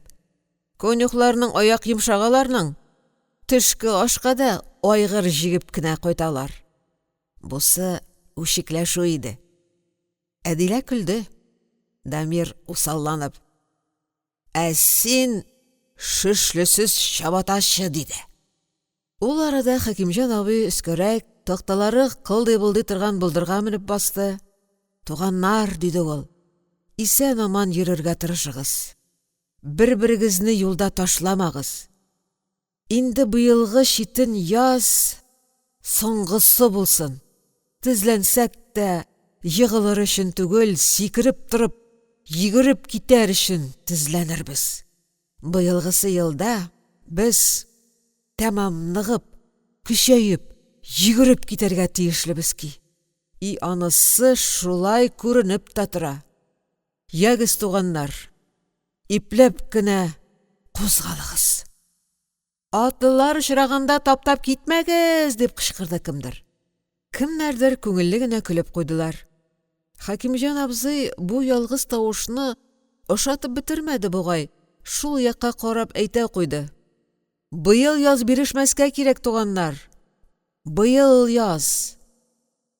Алдан хатын-кыз кузгалды. «Яшь кәҗә тәкәләрен алга чыгарыйк», дип шәрелдәде арадан берсе. «Карт сыерлар, артка калсын өченме?» диде егет җиләннәрдән берәү. Сабирәттәй дә монда икән. Моңарчы аны күрми торганмын. Борылып карап бер генә сүз әйтте. «Яшь тәкәләр такыр юлны чамалыйлар әле, артка калалар», диде. Туктап мине көтеп алды, кулымны кысты. Башка вакыт булса, мин аның кытыршы, биршәйгән бармакларының нигә калтырауын аңламас идем. Бүген барын төшенеп алдым. Менә Ибраһим нәнәм, көзен интегеп бер якка ташыган идек, хәзер икенче яктан алып кайтасы була дигән кебек иде аның калтыравыклы кул кысуы. Бер уйласаң шулай, икенче уйласаң, әгәр сулы безнең амбарларда калган булса, язга чыгып җитәр идеме икән. Кар төшә. Эре-эре ак күбәләкләр иркәләнә тирбәлеп юлга төшәләр дә безнең чабата астында шадраланып сытылалар. Юл тар, юл бәләкәй. Без тар күпер аша чыгучы сарык көтүе кебек кысылышып барабыз. Зәй белән Сарман арасындагы олы юлга чыккач кына бераз иркенәйдек. Бу юлдан аракы заводына Сарсаз сазлыгыннан Торов, безнең урманнардан утын ташылар. Атлылар көн сайын диярлек узып тора. Уптылар инде безнең якның 100 яшьлек имәннәрен. Карасаң, картузың ышып төшәрлек юкәләрен. Завод атлары икмәктә, әнә, тизәкләрендә шәшрәп солы бөртекләре ята. Җигәрле атлар. Без шул атлар такырайткан юлдан озын бау булып сузылдык. Хәзер янәшәдә 2 дә 3 кеше дә атлап була. Төрле озынлыктагы бауларга бәйләнгән чаналар гына бер-берсенә дык бәреләләр, мөгезләре белән сүзешәләр. Авылда чактагы ыгы-зыгы күзгә күренеп кимеде. Һәр кем җанына якын юлдаш, күңеленә уңай сердәш сайлап алып, шуның белән гәп куертып бара. Сүз юлны кыскарта. Юлдагы сүз чыннан да җан азыгы. Сүз озын авыр чакрымнарны санатмый. Юлда иң куркынычлысы уй һәм ялгызлык. Без өчәү атлыйбыз. Өчәү булгач адымнарыбыз эре, җиңел, күңелләр көр. Дамирның уены чыны бергә, мине тешләргә тырыша, сүзләре белән чәнчеп куя, мәгәр мин тыныч. Безнең Әдилә белән икәү генә белгән серебез бар. Безнең икәү генә узган юлыбыз бар. 75 җан арасында барсак та, без икәү. Икәү генә, икебез генә. Бу кышкы юл, бүгенге юл, иртәгәге юл ничаклы озын булмасын, ул барыбер кичә без икәү үткән юлның дәвамы гына. Йөзе белән борылып, ул миңа чана бавын сузды. Жәлил Ибраһим, шәлемне генә рәтлимче, миңа сузды бит. Дамирга түгел. Дамир сыртына камчы төшкән чыгымчы ат кебек алга ыргылды. Без янәшәдә икәү генә калдык. Минем кулда 2 чана бавы.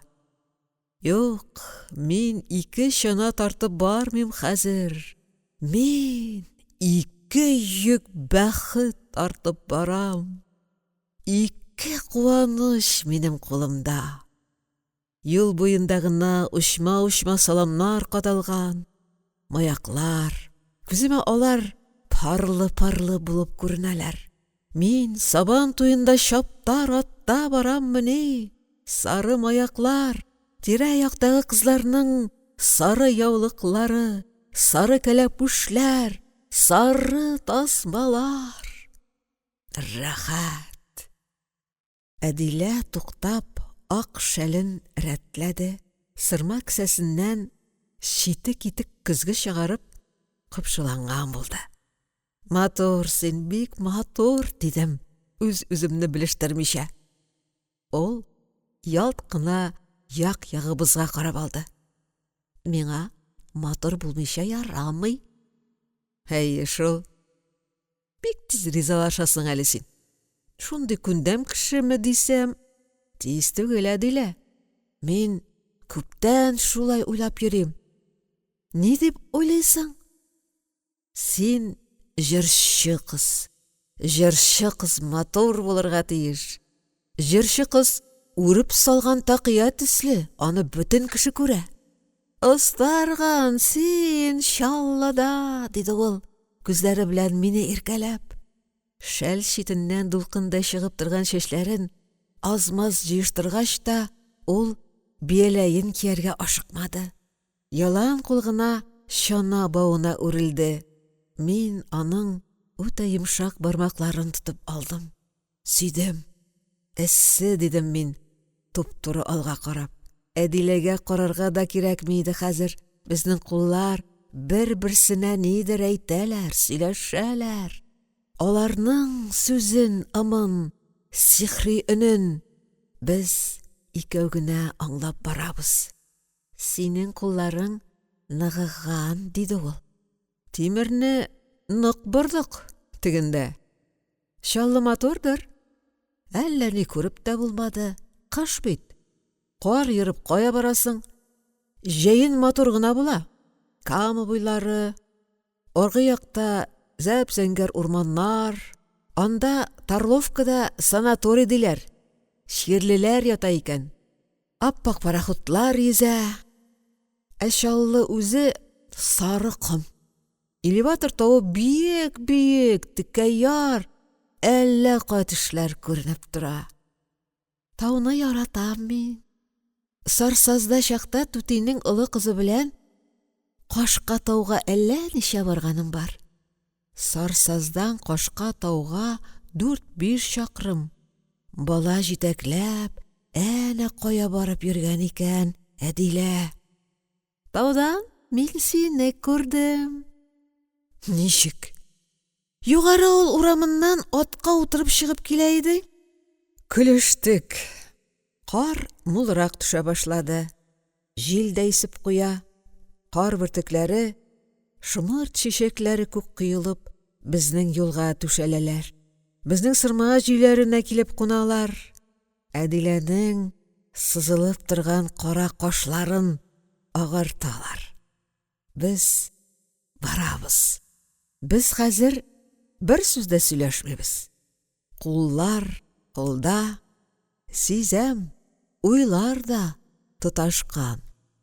Бираздан көн җепшетте, юл аурайды, алдагы рәтләр буталышып тукталдылар. Без әлегә арттан барабыз. Ерак-еракка сузылган каруан күз алдыбызда. Без дә тукталдык. Куллар теләр-теләмәс кенә бер-берсеннән айрылдылар. Алдагылар яшьрәкләр алга чыксын дип шауладылар. Майлары эресен бераз. Такыр юлдан парлашып кына теркелдәрләр иде бугай. Бусы безнең капканы кагулары булды. Мин алга ыргылдым. Дамир миңа иярде, Әдилә дә бездән калмады. Кыз-кыркын, егет-җилән, чыршу килеп безнең изгә төште. Базар ясады. Өлкәнрәкләр юл сабып, юртакларга урын бирегез. Сабан туе чабышкылары килә дип кычкырып, сызгырып, тел шартлатып, көлешеп безне озатты. Әдилә белән икәү иң алга чыктык. Элек без арттан барганда бөтен кеше күз алдыбызда иде. Хәзер без аларның күз алдында. Безнең янәшә барган җилкәләр аларга серне ачып ташламаса ярар иде. Бая тутаклашкан җылы куллар шул тиклем шаһидләр алдында бер-берсеннән ерагайсалар да, без бик якын. Ишарәләр аңлашылырлык дәрәҗәдә якын идек. Уйлыйм да, ышанырга да, ышанмаска да белмим. Каян килде миңа шушы хәтле бәхет? Сугышның беренче аенда ук ятим калып, тыл ананың сыңар канаты астында туйганчы аш ашамыйча, күңел юанырлык кием кимичә, кайчагында кимсенеп тә, кайчагында чамасыз гәрләнеп тә яшәп килгән сынык күңелне нишләттең, Әдилә? Гомер онытырлык итмәдең. Ләке урманына җитәрәк борылып карасак, авылдашларны бер җир буе артта калдырганбыз икән. Безнең арттан ук диярлек мышны-мышны Дамир килә. Кар тагын да ныграк ява башлады. Җитмәсә, үзе дымлы, җепшек кар, авыр кар. Бусы бик начар иде. Өсне чылата, юлны авырайта торган март кары. Урман юлның бер ягында, сулда гына, уңда япан кыр. Шуп-шуар чигешле куян эзләре күзгә күренеп тирәнәеп, күмелеп баралар. Урман ышыгында рәтләр тыгызланды, уртак сүзләр купты. Бөтен кеше тизрәк заводка барып җитү турында хыяллана иде. Анда аз-маз хәл алып, тамак ялгарга исәп. Ләке урманын узгач та түбәнгә озын сүзәк үр башлана. Юл бераз җиңеләергә тиеш. Офыкларны иңләп, күңелләрне басып, җылымса авыр болытлар шушты. Сабирәттәй, буран кыян чыкмагае, сол кулымны күтәрә алмыйм, сызлый дибрәк торды. Һәр кем үз тәнендә, үз күңелендә булган үзгәрешләрне көн бозылуга юрады. Берәүләрнең колагы кычыткан, эт аунаган, каргалар түбәнтен очкан, барыбызның да курыкканы буран иде. Бик мәкерле, бик алҗыткыч, бик дәһшәтле була җепшек, кара март бураннары. Кешенең адымын салмакландыра, акылын җуя, изрәтә, зиһенне томалый. Авыр кар дөньяны да, күкне, җирне, нужалы юллардагы адәм балаларында күмеп каплап китә. Әдилә белән башта һәр кар бөртегенә куанышып барсак та, безнең иреннәр дә кысылды. Илдә хәсрәт барда тыйнак булуың әйбәтрәк.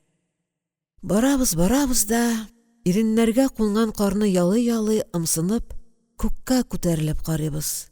Күк шундый түбән, салынкы, үрелсәң, болытларны сүзеп алып булыр төсле. Ява. Туктарга һич исәбе күренми. Кәрванның ахырын, азактагы кешеләрне түгел, бездән 10-20 сажында баручыларны да айырып танып булмый. Бер якка янтайыбрак иелеп атлап барганга, кешеләрнең ярты якларын кар сарып киткән. Зарыгып көтелгән завод үрен төшә башладык. Хәзер бераз гына уңайрак булачак. Буш чанада килә-килә кулны талдыра икән. Уң кулымның беләзеге сулык-сулык сызлап куя. Үр уртасына җитәрәк, безгә каршы менеп килүче атлар очрады. Бик-бик чаналарга юл биреп, төрле якка сибелештек. Болыннарга ат исе, авыл кешесе өчен гаҗәеп якын, кадерле терлек исе килеп бәрелде. Дамирга карадым. Аның соры күзләре зур булып ачылган, шаккатудан иреннәре дә ачык. Үзе әкиятләрдәге шүрәләрне күргәндәй хәйран калып тораташ каткан иде. Икмәк ашылар шул. Таза икмәк. Дамирның күзләренә моң чыкты. Тавышы калтыранды. Әдилә шукланып, Дамир, бу атларның берәрсен сиңа бирсәләр, нишләр идең, дип сорады. Дамир телсез калды. Әдиләнең соравын ишеткәннәр көлешә башладылар. Дамирга бирсәң, күрсәтә ул. Киптереп өрлеккәлә. Казылыкчы Дамир. Атлылар узып бетте, сүз җибе шуларга ялганды. Кемнәр кайсы сабан туенда нинди атта чабышканнар. Кайсы авыл атлары фәлән елларда беренче килгән, кем малае егылып ничә кабыргасын сындырган. Сабирәттәй, мин килен булып төшкән елны 12 ат җигеп килгәннәр иде дип куйды. Керәшен очында май чапканда 3 ат җигеп чыгар идек. Унар 15 кеше тиелсә дә, атлар йөрәк кагып кына барырлар иде диештеләр түбән очлар. Бер генә тантанада, бер генә бәйрәмдә ир канаты аттан башка узмаган. Һәркемнең атка бәйләнешле бик кадерле истәлеге бар икән.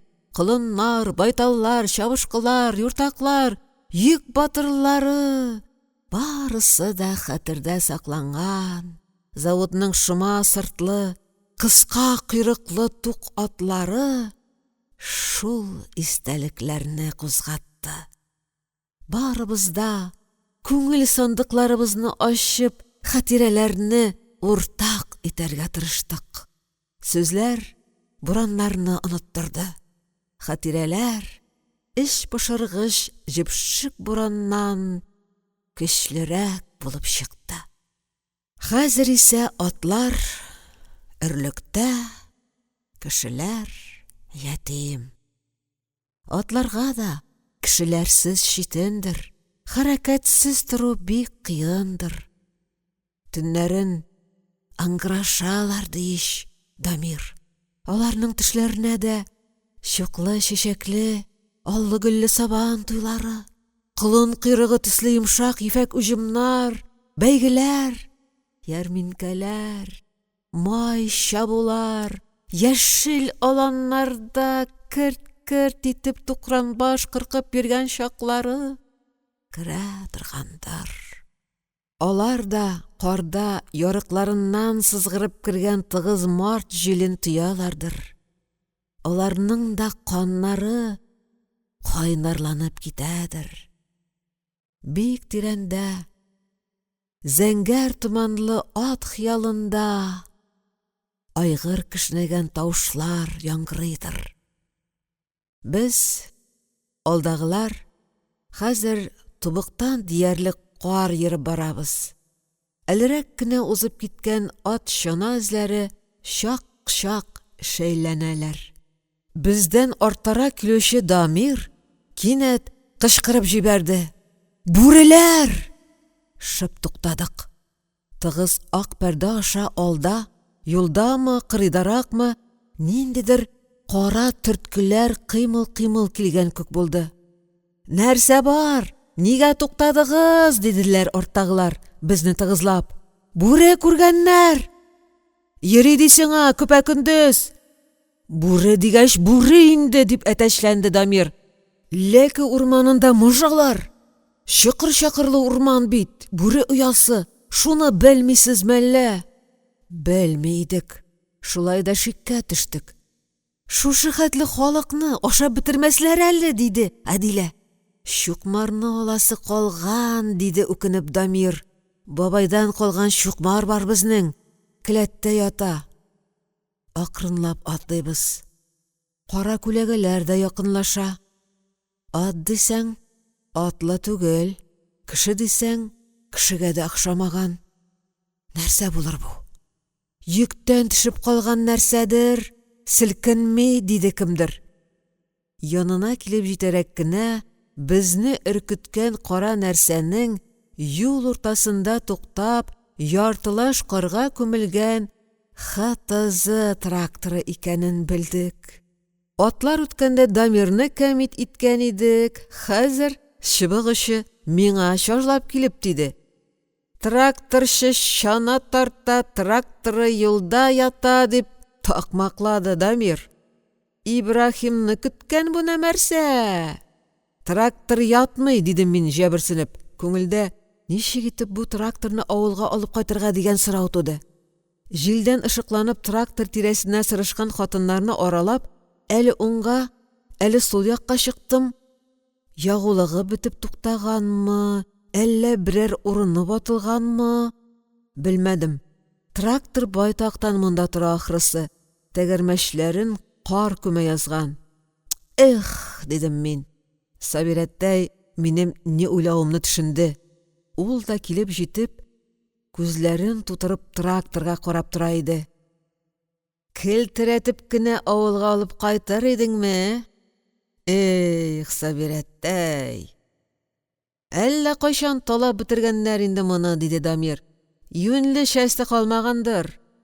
Мин тәмам кызып киттем. Кем талаган? Магнитосы монда. Алсалар аны алырлар иде. Свечалар да урында. Радиаторы да түзек күренә. Карбюратор 2 ширип белән генә беркетелгән. Алым дигән кешегә момент, аны да алмаганнар. Ә утыргычы? Утыргычын кайырып алып киткәннәрме? Утыргычынмы? Анысын аның тракторчы урламаган. Анысын инде кулы кычыткан кымсыз бәндә чәлдергән. Сцеплениенең татарчасын беләсеңме? Дип сорады Сабирәттәй. Фирәзә булыр аның исеме, Ибрахим. Нинди матур исем кушканнар, ә? Тракторның исән бөтен булуы, детальләрнең таланмавы минем дәрәҗәне күтәреп җибәрсә дә, кырыш айгырның карга чумып, мискенәеп юлда утыруы күңелемә бик авыр тоелды. Кем кузгатып чыгарган аны юлга? Нигә ташлап киткән? Петровка аракы заводына килеп җиттек. Игенә су аркылы салынган күпергә кергәндә борылып карадым. Трактор күренмәйде инде. Ах-ух килеп, йортлар арасына ышыккарак барып кирдек. Көннең кайсы вакыты икәнен дә аермачык белмибез. Минем кырсакның турышына караганда төш авышкан булырга тиеш, ди берсе. Минем кырсакка төш Ләке урманында ук җиткән иде, дип җырлана икенчесе. Ял итеп, тамак ялгап алырга берәүнең дә каршылыгы юк иде. Теге яктан озын урны төшсәк, монда каршыбызда бик тау бар. Ял итмичә, ашап алмыйча, без бу тауга менә алачак түгел. Беркадәр өскәрәк менгәч, аркылы урам уза. Аркылы урамның ике ягына агач кибетләр, ашханәләр, учрежденияләр урнашкан, почта да шунда, телефон чыбыклары яман усал үкерәләр. Җил арасыннан завод гудугы да юаш кына, тук песи мырлаган кебек кенә ишетелеп китте. Чаналарны кибет ишеге төбенә тартып китердек тә, төркем булып эшкә кердек. Тик без кызыгырлык бер ни дә юк иде кибеттә. Балта сабы, көрәк сабы, агач көрәкләр, җилпуш, кәнфит прәннекләр күзне кыздырса да, алары карточкага гына бирелә икән. Шабата кары эргәнче тизрәк урамга чыктык. Урамда калган иптәшләр арасында ниндидер җанлылык сизелде. Ичмасам, без эш майтарып йөрибез, диде кибеткә каршы бинадан чыгып килүче Сабирәттәй. Ашхана икән анда. Югары авыллар килә дип, майлы бутка пешереп куйганнармы? Белендә майлы бутка да юк. Илләмәгәр шәйләре бар. Бу хәбәр үтә сөенечле иде. Каты-кыты белән салкын җилдә тамак ялгауга караганда, җылыга кереп, 1-2 стакан кайнар шәй эчеп җибәрсәң, бу инде юлга көч дигән сүз. Ә безгә көч бик кирәк иде әле. Бик кирәк. Бәләкәй ашхана барыбызны да сыйдырмады. Өлкәнрәкләр эшкә узды, яшь җилкенчәк аптырап тормады. Насип түгел икән, бигрәк әйбәт дип гөрелдәшеп тышта калды. Берничә чананы уртага куеп, үзебез шулар тирәсенә утырыштык. Байтак кеше калай кружкадыр, котелоктыр тыккан икән. Ашханадан уттай кайнар 2 чиләк су алып чыктылар. Кем кишер шәйе, кем җиләк шәйе йөзереп, шуңа әйбәт төс керттек. Дамир да, мин дә кружка тыкмаганбыз икән. Әдиләнең бизәкле ак чәшкесенә чират алдык. Өйдән чыккан ризыкларны уртак табынга куярга кирәк иде. Иң кыен вакыт иде бу. Берәүләр кыенсынып тынып калды, күзләр җиргә тәгәрәделәр. Кысыр сыер җилене тиклем генә ризык капчыкларыннан нәрсә кара чыга башлады. Алабута кушып пешерелгән, кайрактай кара катламалар, бәрәңге кырып, шуңа сыңар учкына әремле арыш оны кушып пешерелгән ләштә ипиләр, тәгәрәткән бәрәңгеләр, таза ипиләрдә сылы, ясмык, борчак оны кушып пешергәнгә вакланып, уалып торалар.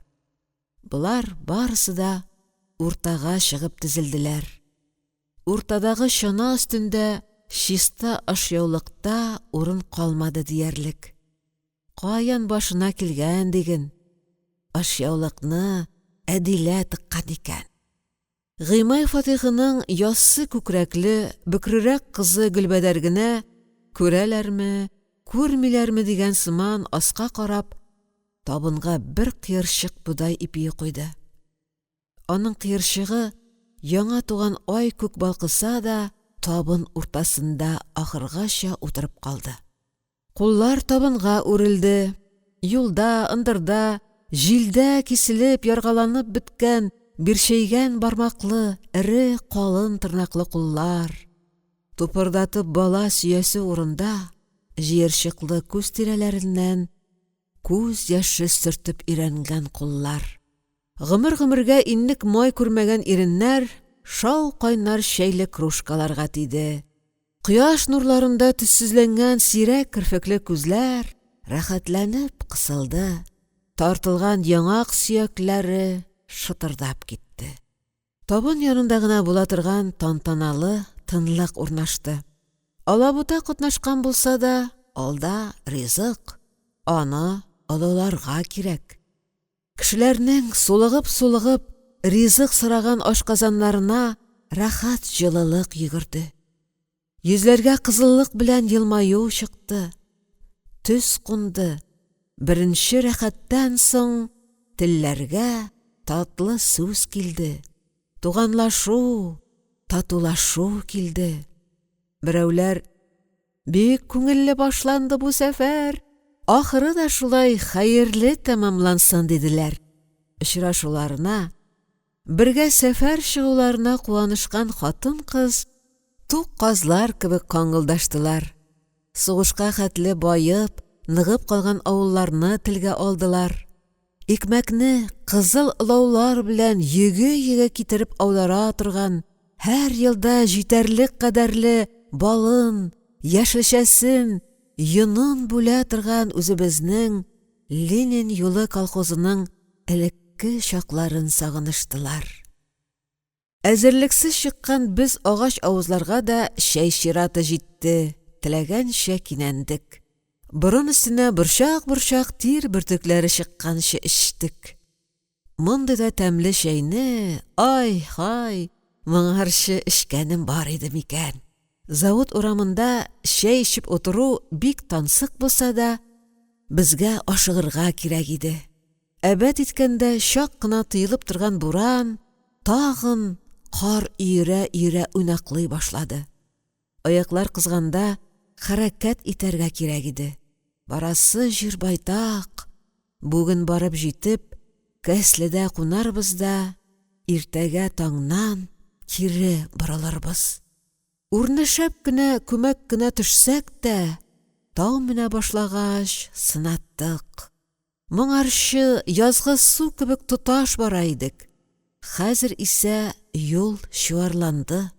Берәүләр өстә үк, икенчеләр мыш-мыш менеп килә. Шактый халык әле тау итәгендә диярлек, завод урамын яңа чыгып киләләр.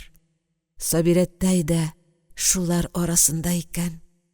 Ул да тауга иң соңгыларның берсе булып менде.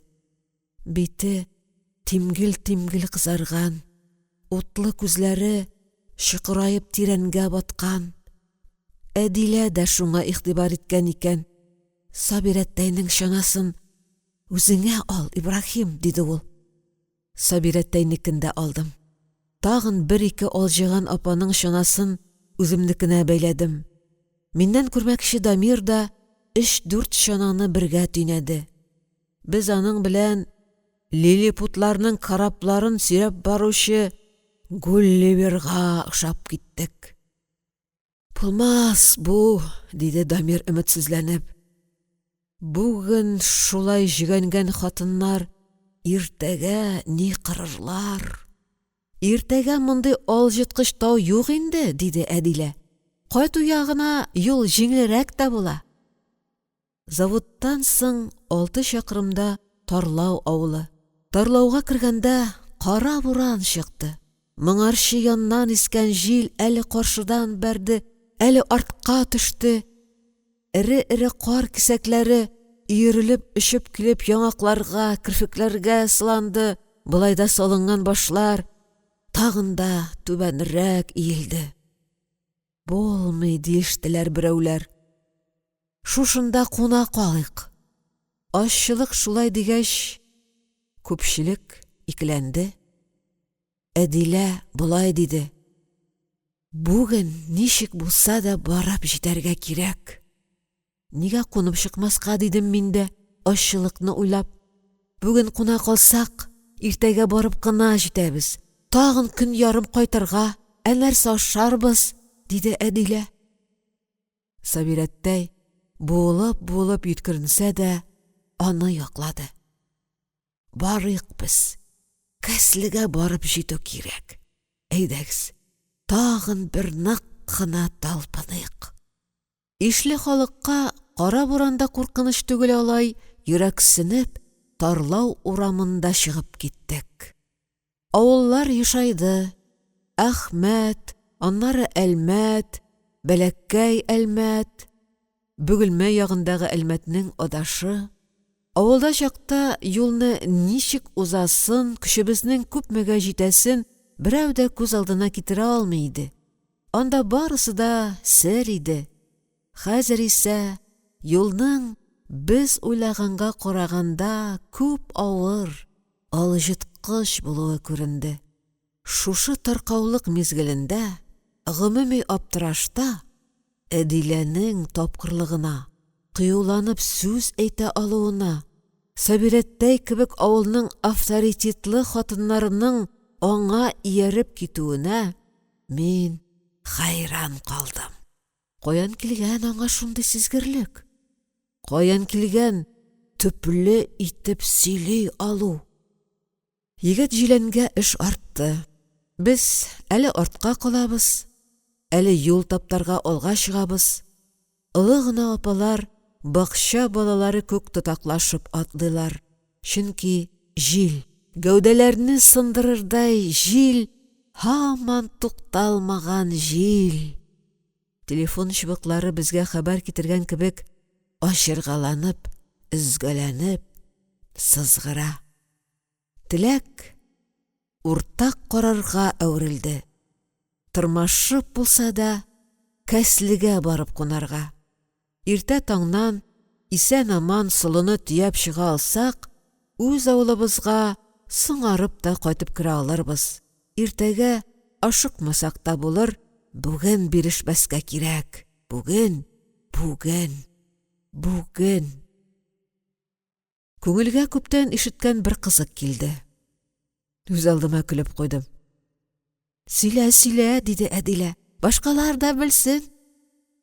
Белмиләр ди аны. Белмәгәне дә бардыр. Әлмәтлеләрне әмәтиләр дип йөрткәнне беләсезме? Дип сорадым мин якындагы кешеләрдән. Беләбез дигәнне ишетмәдем. Аларны азрак кына хурлау сүзе булыр бу. Тарихы былай булган. Әлмәт авылы коры җирдә утыра, Инеше елгасы да, чишмәсе дә юк авылның. Шуңа күрә әлмәтлеләр йөзә белмиләр. Бер заман шулай, ярминкәләр әле бик шәп чакта, әлмәтле 13 кеше Нөркәйдән кайтып киләләр икән. Төнгә калганнар. Җәүлегә юл ерак шул. Азрак кына төшергәннәр ди булар, кәефләнеп, җыр суза кайталар имеш. Бер заман Әхмәт авылын үткәч, Карабудай басуына барып чыкканнар булар. Ярминкәгә киткәндә генә ям-яшел булып калган басу дулкын аппак чәчәккә күмелгән икән. Бәй дигән өлкән бер агай. Харап булдык бит, егетләр. Агыйдел монда күчкән бит, нишлибез? Утырып озак кына уйлашканнар булар. Шишә төбендәге калдыкларны капкалагач, Агыйделне езеп чыгарга карар биргәннәр. Кычаклашып бәхилләшкәннәр, шишнеп ташлап, күлмәк ыштаннарын, күчтәнәчләрен бәйләп, кул очына күтәргәннәр дә, аппак чәчәктә утырган Карабудай диңгезенә чумып, йөзә башлаганнар. Байтак быкырдаганнар булар. Азаплана торгач, теге як ярга йөзеп чыкканнар. Теге акыллы агай, Ходаның рәхмәте белән йөзеп чыктык, инде санап карыйк, берәребез батып үлмәде микән дигән. Шишәдәге калдык белән бераз җылынгач, булар саныйлар икән. Бер кешегә ким чыга икән? Үкерешеп җылашалар икән әлмәтлеләр. Кем батып үлгән дә, кем харап булган? Әле ярый Әхмәт авылының бер егет кунактан кайтып килә икән. Әлмәт йөзәрләрен тизеп куеп санап биргән бу. Барысы да исән сау икән. Хикмәт шунда, әлмәтлеләрнең санаганы бире үзен исәпкә кертми калдыра килгән. Шуннан бирле Әлмәт авылы кешеләрен әмәтиләр, Карабудай басуында йөзүчләр дип шаярталар. Бу хикмәтне авылның даны китсен өчен әлмәтлеләр үзләре уйлап чыгарган дип тә сөйлиләр. Минем мәзәк рәтләр буйлап китте. Әлмәт авылына барып кергәнче, авылны узганчы шуны тугладык. Әлмәтлеләр кичерсеннәр, шушы гөнаһсыз мәзәк безгә көч кертте. Кәслегә җитәрәк, Әдилә җиңелрәк сөякле 3-4 кызны ияртеп алга китте. Алар без тупланып барып кергәнче, идарәдә фатирлар белешеп, кешеләрне 7-8-ләп кайсын кемгә бүлеп тә куйганнар иде. Без исә Кәслегә кеше аягы басылгач кына барып өлгәштек. Бер заман Кәсле урамнарына бөтен югары авыл күченгән кебек булды. Анда да, монда да җилдә карлыккан тамаклар кычкырып, бер-берсен иптәшләрен эзлиләр, фатирга эндәшәләр, кар сарган капкаларны көч-хәл белән ачалар. Иңнәренә бишмәтләр, туннар салган хуҗалар, кулларын төкерекләп, капка алларын көриләр. Юлчыларны чакыралар. Тавыш, шау-шу. Гафифәти, безнең белән керәсеңме? Нурия, гырламасаң безгә ияр. Үл җәнәне күрмәдегезме, кадалгыры? Без монда. Капкалар ябылды, тавышлар тынды. Иң аргы фатирга иптәш кызлары белән Әдилә төшкән икән.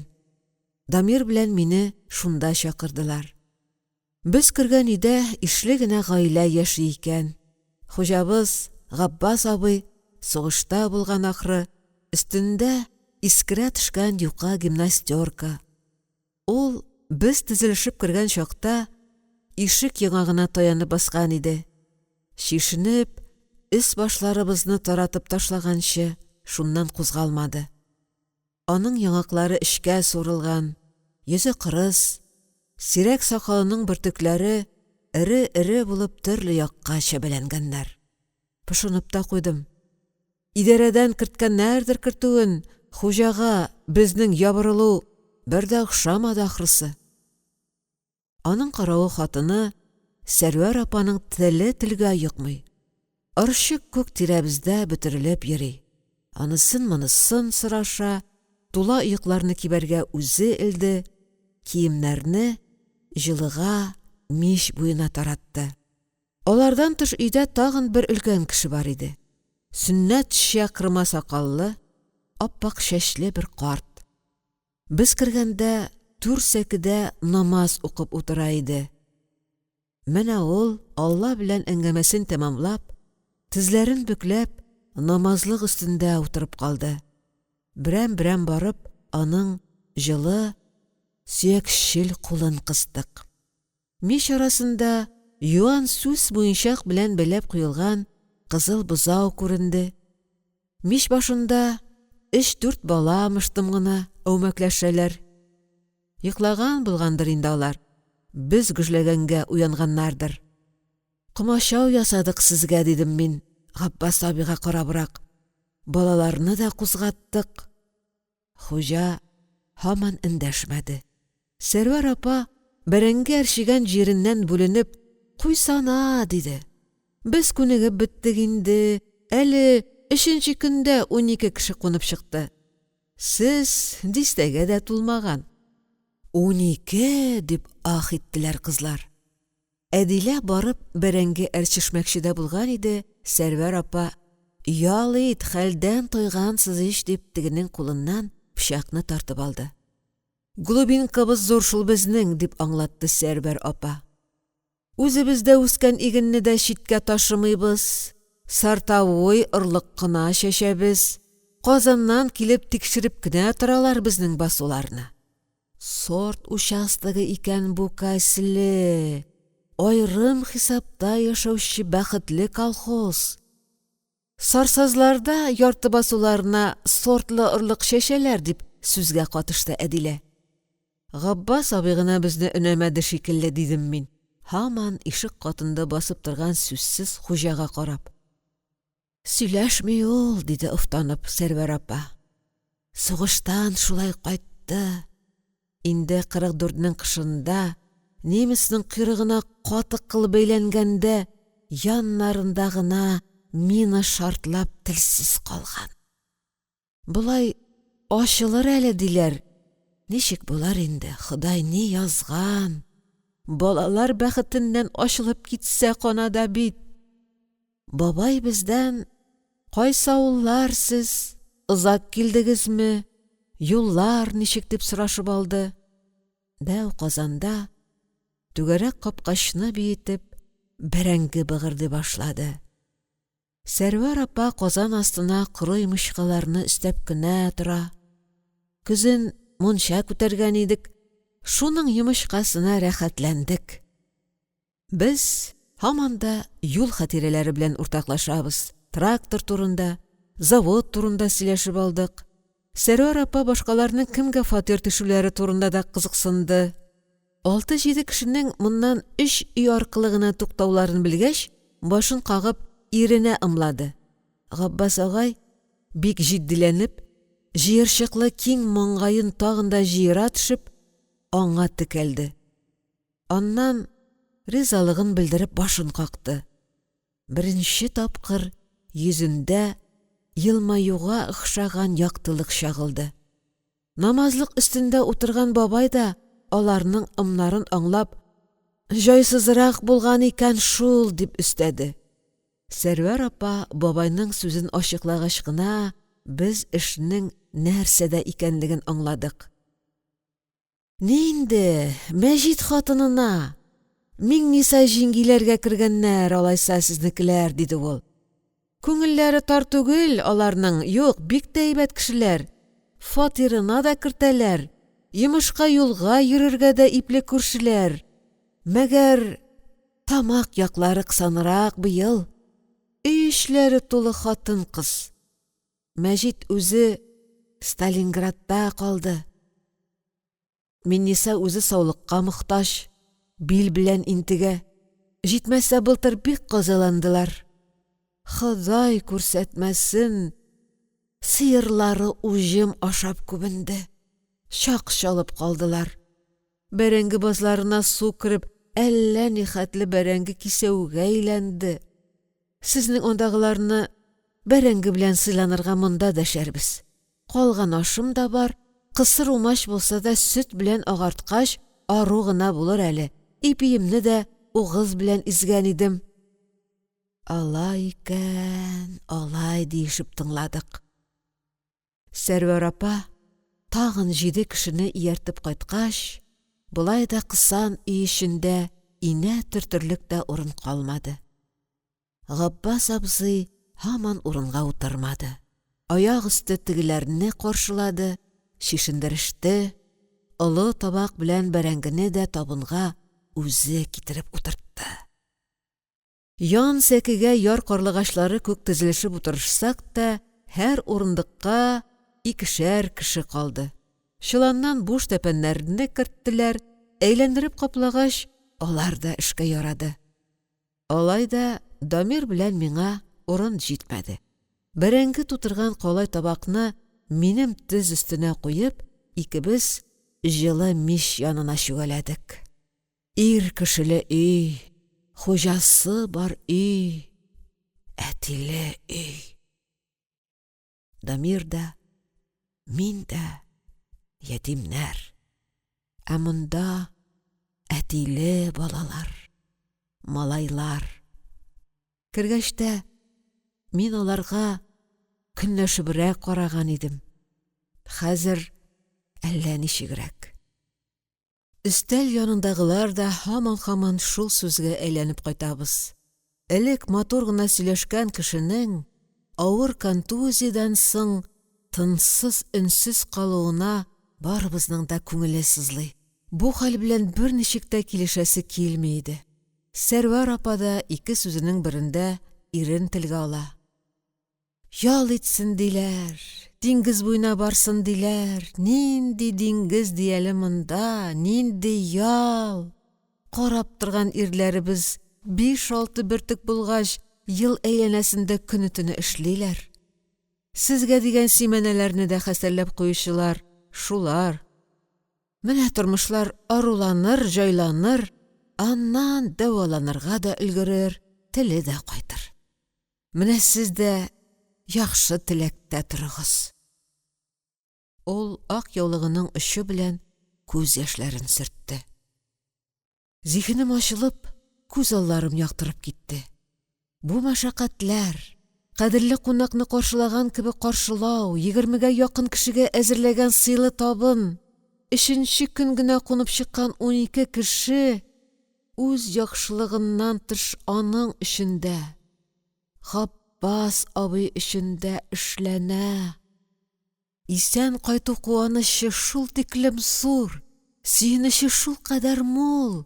Сәрвәр апа, бу сөенечне тел белән генә гомердә дә әйтеп бетерәчәк түгел. Шуның өстенә якын кешесен, балаларының газиз әткәсен телле итәсе килү теләге шундый көчле ки, ул һәр кичне 30-40 кешене фатирга кертергә риза. Базындагы бәрәңге барында, чыланында, он барында, ул барысын туганнарча бүлешәчәк. Кергән мусафирлар аларны онытмасын гына.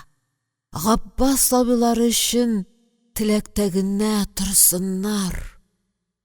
Кешеләрне Габбас абыегыз гызырын үтәп кертәм, диде ул соңыннан.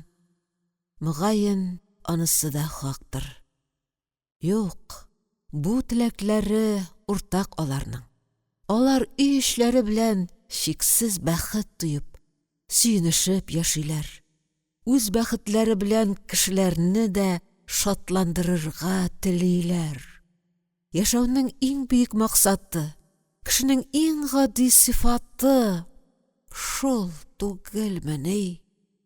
Алтын булып агайымла, көмеш булып тамайым. Шушы җырдагы кебек иш аларның тормышлары, яшәүнең иң бөек максаты, кешенең иң гади сыйфаты шул түгелмени? Алтын булып агайымла, көмеш булып тамайым. Шушы җырдагы кебек иш аларның тормышлары Әдиләне бер җырлатасы иде. Аркада җылы мич, тиздә бушап бара торган кайнар табак. Өй эчендә әйтеп, сөйләп бетерә алмаслык рәхәтлек. Һәркем үз күршесенә бәрәңгенең тәмлерәген куярга тырыша. Күңелне күтәрә торган татлы сүзләр әйтелә. Бәрәңгене ялт иттердек. Аннан чәй килде. Чын чәй. Куйы итеп ясалган такта чәй. Сәрвәр апа чыланнан бал керткәч, барыбыз да ах иттек. Бал бердән бик кадерле кунакка гына куела торган нәрсә, зур сый. Икенчедән, март айы булса да, аларның баллары шикәрләнмәгән, ягъни утырмаган. Кичә генә суыртып куйган төсле сап-сары, сәмих сагыз диярсең. Чак кына куйырган балны ояла-ояла колак очларыбызга гына эләктереп бер-ике каптык. Күршедә тукталган юлдашларыбызны, андагы хуҗалары Минниса апалар безнең янга бәрәңге ашарга бик авырыксынып кына җибәргәннәр икән. Юлга алган ризыкларыбыз бер капчыкта иде дигәч кенә ризалашканнар. Шәйдән соң без Әдилә белән аларны озата чыктык. Чыннан да, Минниса апаларның бәләкәй тәрәзәләрендә ут җимелди, безнең иптәшләрне анда да йокламыйча хуҗалары көтә иде. Ниһаять, Әдилә белән икәү генә калдык. Күршеләрне озатмаганда да була иде. Әмма мин шушы минутны уйлап, шушы минутны көтеп чыккан идем. Кайтыйк, Ибрахим, син бик аргансыңдыр, диде ул. Ә үзең? Мин бит 5-6 чана сиремәдем. Кәрванның бер очыннан икенче очына чабып та йөрмәдем. Калдырган эзләребезгә баса-баса кайтып барабыз.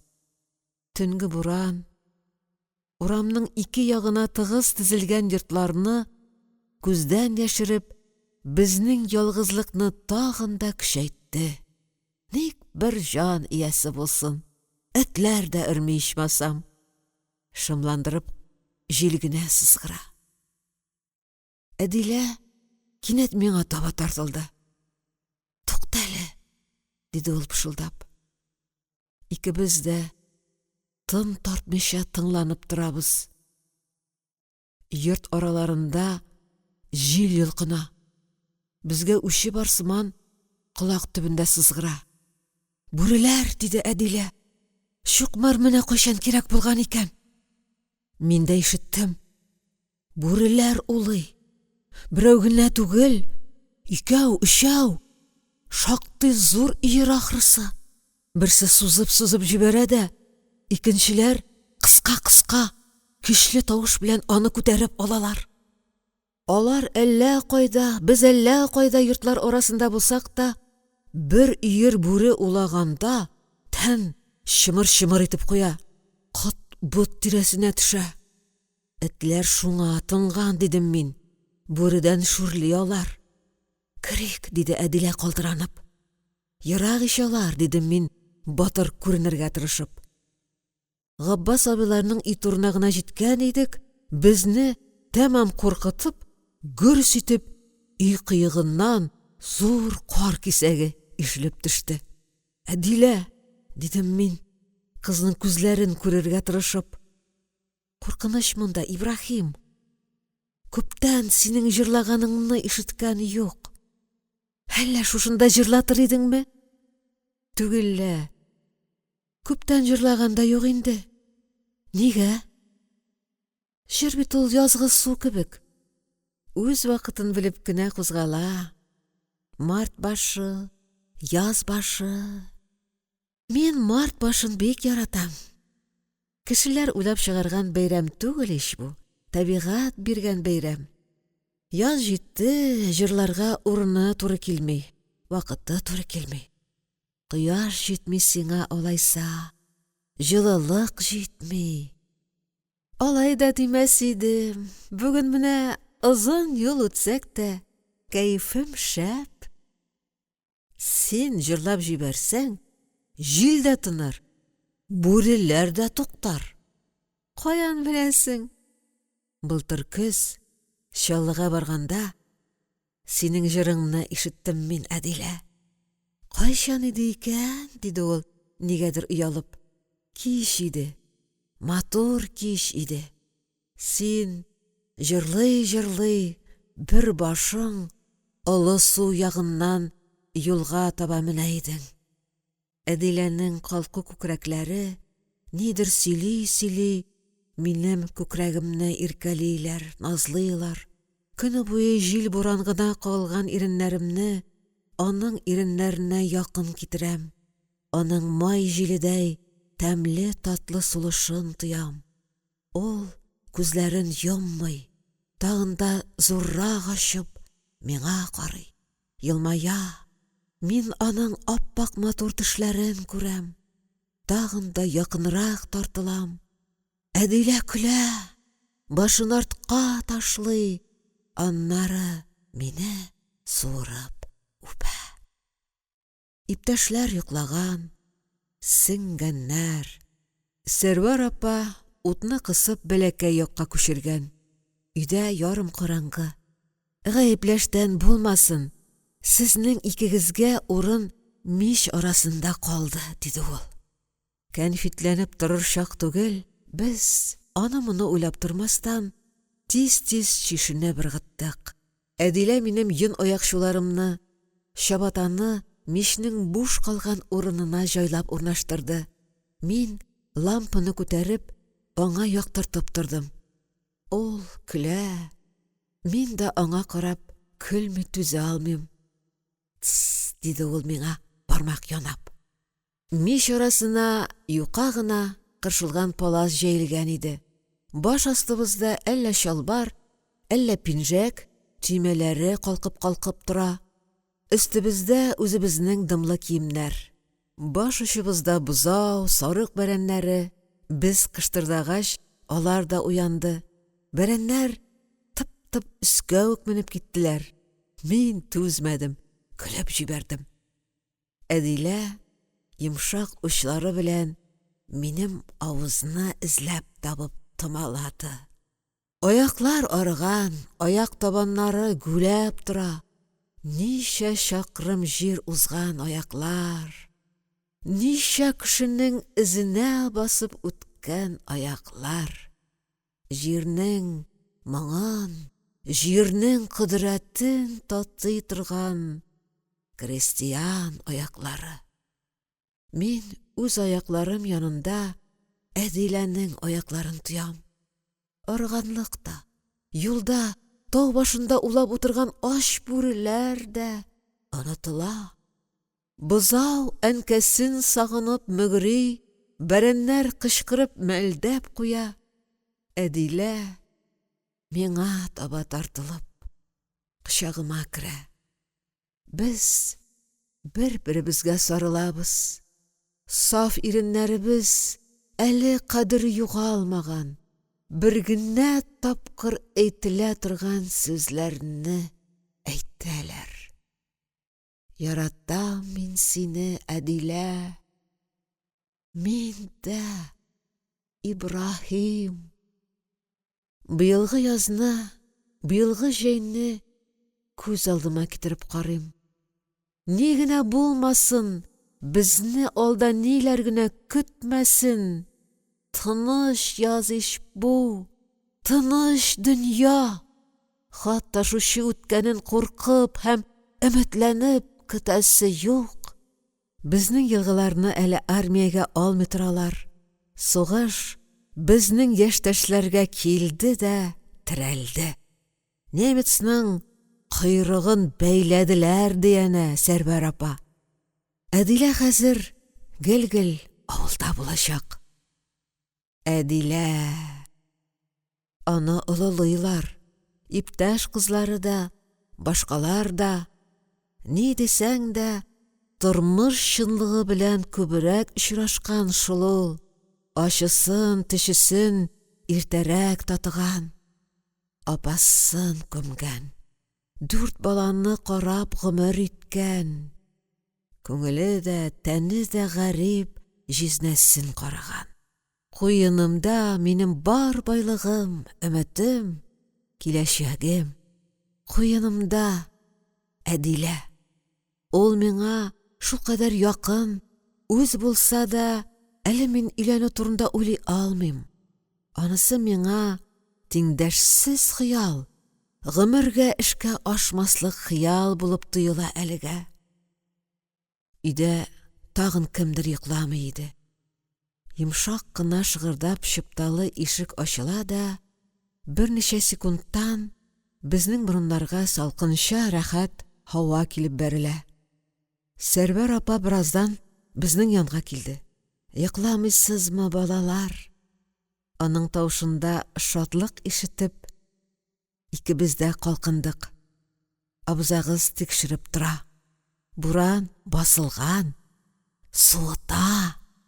Чыгып йөрүче Габбас абый икән. Кочагымны тутырып, Әдиләне күкрәгемә кыстым. Суыта, Әдилә. Суыта сиңа. Мин янып пештем. Миңа да пигессе. Төн уздымы, әллә төштә генә күренеп киткән сихри бер мизгел идеме бу? Әйтә алмыйм. Кәсле авылына, Сәрвәр апаларга рәхмәтләр әйтеп, сикерешеп тордык. Хуҗалар безне юл төшсә, туп-туры үзебезгә керегез дип озатып калды. Иртәнге кояш. Рәхмәт сиңа. Күңелләрдә өмет, тәндә көч, аяклар ял иткән, өс-баш чабаталар кып-коры, җиңел, билләр кысып булган. Моңа синең якты нурларыңның шифасын өстәргә кирәк. Иртәнге кояш. Авылыбыздан киткәндәге җанлылык кабатланмаса да, иптәшләр күңелле генә сөйләшәләр, шырык-шырык көләләр. Иртән кояш күренмәсә, кешеләр сирәк көләләр. Тиз үк юлга чыктык. Кәслеләрнең тәҗрибәсе зур. Эшне шәп башкардылар. 75 чана, 75 капчык солы. Һәр кем хәлле хәленчә, кем чанасында 3 пот, 4-не алучылар да бар, 2 белән калучылар да булды. Бер кагаз, бер үлчәү. Бу чана сирәү җиңелрәк булса да, солылы капчыкларны тарту күңеллерәк икән. Юлыбызның бер максатына ирешелгән, чәчүлек орлык тутырылган, эре, сортлы солы.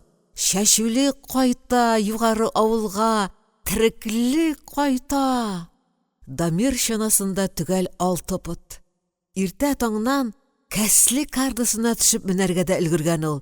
Авызы ерык. Кылын күрдем бүген, малайлар. Кылын. Кылын. Дамирның иң зур хыялы. Монысын мин беләм. Икенче зур хыялы аның Әдилә. Монысын Әдилә белән икебез дә беләбез. Нишлисең, барлык хыяллар да тормышка ашмый шул. 6 пот солысын атларга калдыру турында уйлый Дамир. Кылын. Тиз генә күреп булмас әле кылыннарны югары авылда.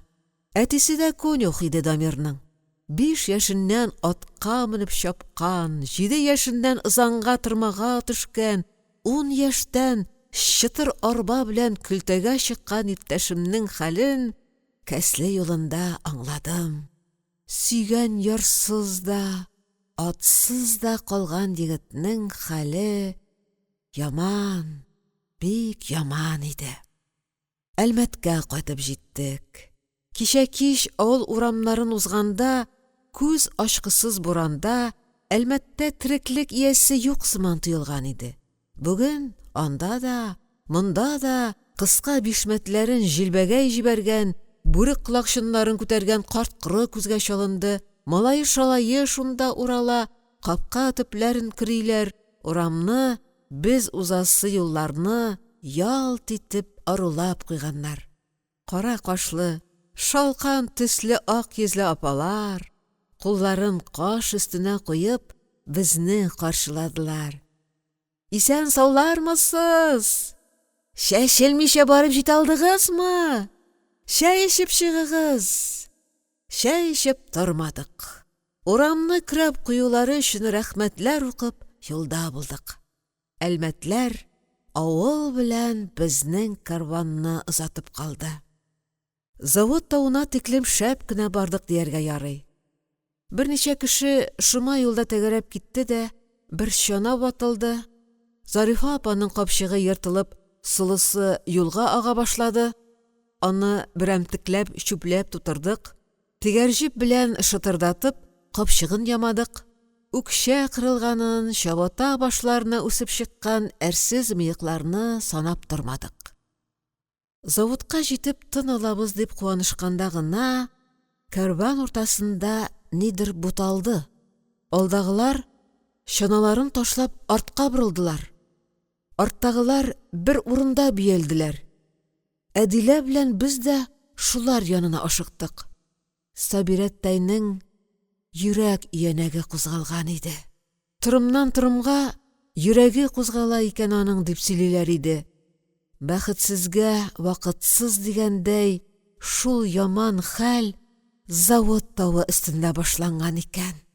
Без барып арага кысылышканда, Сабирәттәй капчык өстендә кырын ятып, бияләеннән кар ялый иде. Хәлең ничек дип сорыйбыз аннан. Сабирәттәй эндәшми, башын гына чайкый. Нишләргә? Кеше йөрәге тишек капчык яки ватылган чана түгел. Түгәрәк ясап уралган кешеләр бер-икешәр адым чигенеп хафада калдылар. Хатыннар Сабирәттәй чанасы тирәсенә җыйналгач, мин үзебезнең өс-башыбызның нинди таланган, йолкынган, иске мыскы булуына игътибар иттем. Ябык идек без, ямсыз идек. Кояшлы март көнендә, тау өстендәге ап-ак кар арасында барысы аермачык күренде.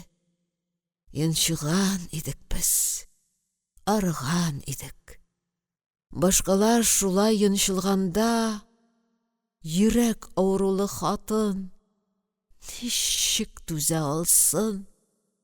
Хакимҗан абзыйның тузган ул дигән хөкеме исемә төште. Дамирның бөтен авылга атаклы чанасына яңа эш табылды. Аның авыр капчыгын минем чанага салдык. Сабирәттәйне үрәчә арасына аякларын суздырып, Дамир чанасына утырттык. Түзми әмәлең юк, Сабира апа, диде Әдилә. Завод күренеп кенә тора, анда инде врач бардыр, каралып чыгарсың. Хатыннар үз чаналары тирәсенә таралышканда да сүз гел шул турыда барды. Кем белән кунды ул? Тамагына капты микән? Йоклый алдымы? Чанамда саллы гына ике капчык. Әдилә чанасын югары очның бер егеткә тактык. Сабирәттәй янында Дамир белән Әдилә. Тау төшкәндә чана салулап китү куркынычы бар. Әдилә чытырдап үрәчәгә ябышкан. Карап, чамалап кына төшәбез. Аяклар тая. Авыр чанам дык итеп тез астыма килеп бәрелә. Мин егылып та киткәлим. Сабира апа мәрткә киткән кебек сүз дә дәшми, күзен дә ачмый. Кояш, җете, аккар күз кабакларын сызлата. Бригадир барма дигән икән аңа. Бөтен авыл кузгалганда ничек түзеп ятма кирәк дип дәртсенеп үзе юлга чыккан. Солыны 3 пот салдырган. Тау төшү ифрат авыр булды. Моңарчы чыдап килгән баулар, арканнар өзелгәләде. Бер чана хуҗасын бәреп китте дә телефон баганасына барып сыланды. Капчык ярылды, сылы акты. Егылган кешеләргә карата такмак чыкмый инде хәзер. Кешеләр тын, борчулы һәм үтә җитди иделәр. Аяк таймасын өчен бер-берсенә тотынышып, кычаклашып төшәләр. Бара-бара завод урамына төшеп җиттек. Сабирәт тәйдә тынычланып күзләрен ачты. Хәзер эшләр җайлана. Тик заводта врач юк икән. Сугышка чаклы бар иде, хәзер тиенә алганыбыз юк шул, диештеләр кешеләр. Фельдшер бар икән, бит пункт якында гына. Без өчәүләшеп, Адилә, Дамир һәм мин Сабирәттәйне шунда алып киттек. Башкаларга калып торыгыз, тамак ялгагыз дисәк тә, байтак кеше безнең белән барды. Сабирәттәйне чаршау артындагы аппак җәймә җәелгән агач караватка кертеп салдык. Хәзер безгә аның юеш чабаталары белән идәнгә үк салынып төшкән сырма җиңе генә күренеп тора. Фельдшер апа бераздан безнең янга чыкты. Озын гына, эре сөякле, бераз шадрарак апа. Калын кофтасының түшендә орден ленталары. Сугыштан кайткан күренеп тора. Каян кайтып киләсез, диде ул, каты кы белән. Кәследән иде дә, солы симәнәсе алып кайтып барабыз. Атларыгыз калмадымыни соң? Атлар ни, бары белән югы бергә? Кайсы авыллар? Югары авыллар идек. Ничек соң, апа, диде Әдилә. Ни хәлләр бар? Фельдшер җавап бирергә ашыкмады. Тәрәзә каршысына басып урамга карады. Ничек дип әйтим икән? Фельдшер гына мин. Йөрәк. Моңарчы абайламаган идек. Ишек яңагы янында стенада телефон бар икән. Фельдшер апа шалтырата башлады. Сарман больницасын сорады. Аннан завод идарәсенә шалтыратты. Аның шөбһәле сүзләрен ишетеп, без бик каты шүрләдек. Сабирәттәйнең хәле әйбәттән түгел икән. Кем белән сөйләшүен аңламадык. Мәгәр сүз гел безнең турыда барды. Трубкасын куйгач, ул безне ашыктыра башлады. Хәзер заводтан 12 ат торфка китә икән.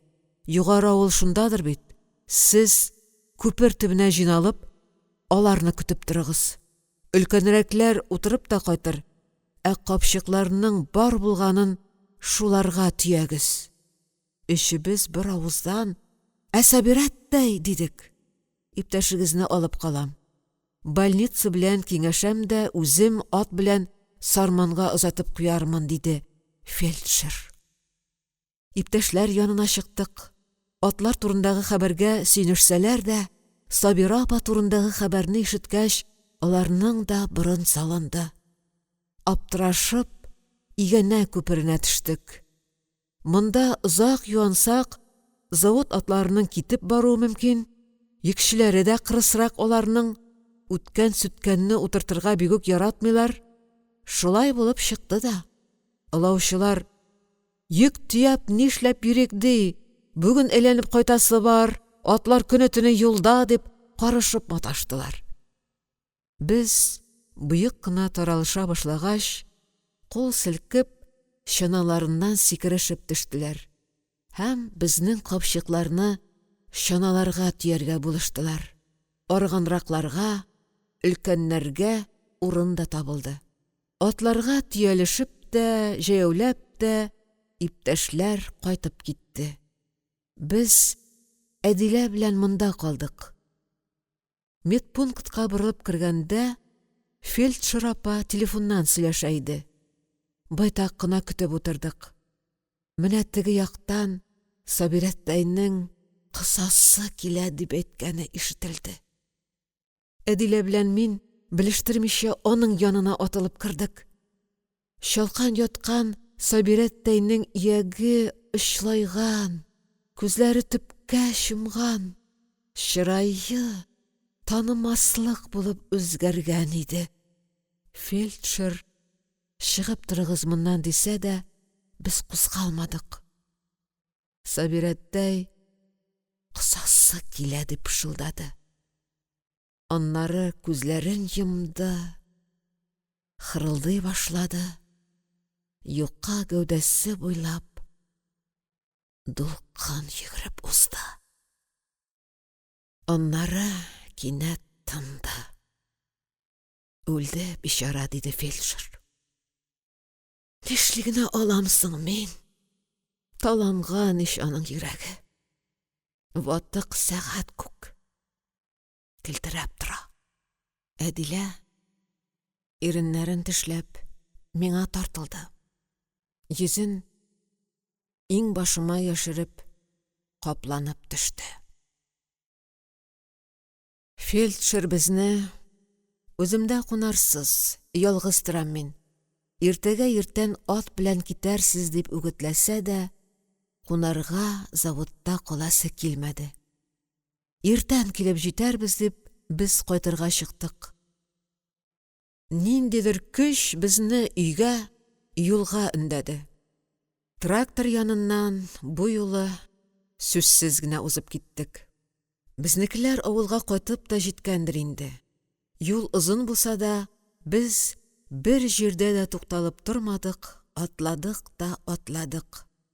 Иртәгә үк Хакимҗан абзыны күреп сөйләшергә кирәк, диде нык итеп Әдилә. Моның башка берәр җае юк микән? Кит аннан. Шушы кадәр кешене интектерергә тузга язмаганны. Иртәгә түгел, бүген үк күрербез. Алла бирса диген. Кайтып җитәсе бар әле. Мин каралҗым зәңгәр урман өстенә тиз-тиз тәгәрәгән суык кояшка карадым. Җитәрбез. Аяклар талды, аны сизмәдек. Тамак ачты. Тукталырга вакыт кызгандык. Барган шәпкә генә ипи сыныкларын кимердек. Ни хакында сөйләшсәк тә, сүзнең очына Сабирәттәй килеп ялгана иде. Аның көтелмәгән үлеме безне ашыктыра, нидер эшләргә куша иде. Балаларын кая куярлар инде?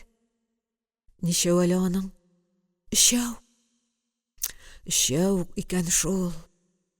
Минем Әдиләгә бала карарга синең тәҗрибәң җитәрлек инде дип әйтәсем килә. Кыймыйм. Өйләнерсәк, бер-икесен үзебезгә алырбыз дип ычкындырырмын дип куркам. Хәзерге минутта андый сүзләргә урын юктыр сыман тоела. Үзебезнең урманны чыкканда күз бәйләнә башлады. Урман юлы монда туп-туры. Урман юлы тулы кеше. Кемнәр булар? Кая баралар? Ашыгыбрак атлый башладык. Беләсебез килә.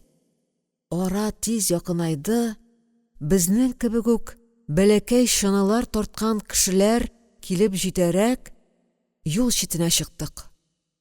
Бездә буш чаналар, аларда каршыбызга безнең югары авыл кәрваны чамасы ук озынга сузылган ишле чаначылар килә иде. Без туктагач алар да туктады. Иң алдагы чаналы сыңар куллы ирдән кайсы авыллар дип сорадык. Ул теләр-теләмәс кенә ераклар дип куйды. Шулай да Чакырлыдан без дип сүзгә катышты аның артыннан килүче йомры хатын. Ишеткәнегез бармы? Юк. Кәслене беләсездер алайса? Беләбез, аны бик беләбез. Шуннан 5 кенә чакрым безнең авыл. Ничек? Сименәне каян алып кайтасыз? Бу сорауны соң дәрәҗәдә гаҗәпләнгән Әдилә бирде. Солы Сименәсе бу дип ачыклады хатын. Сарсаз глубинкасыннан чыгардык менә.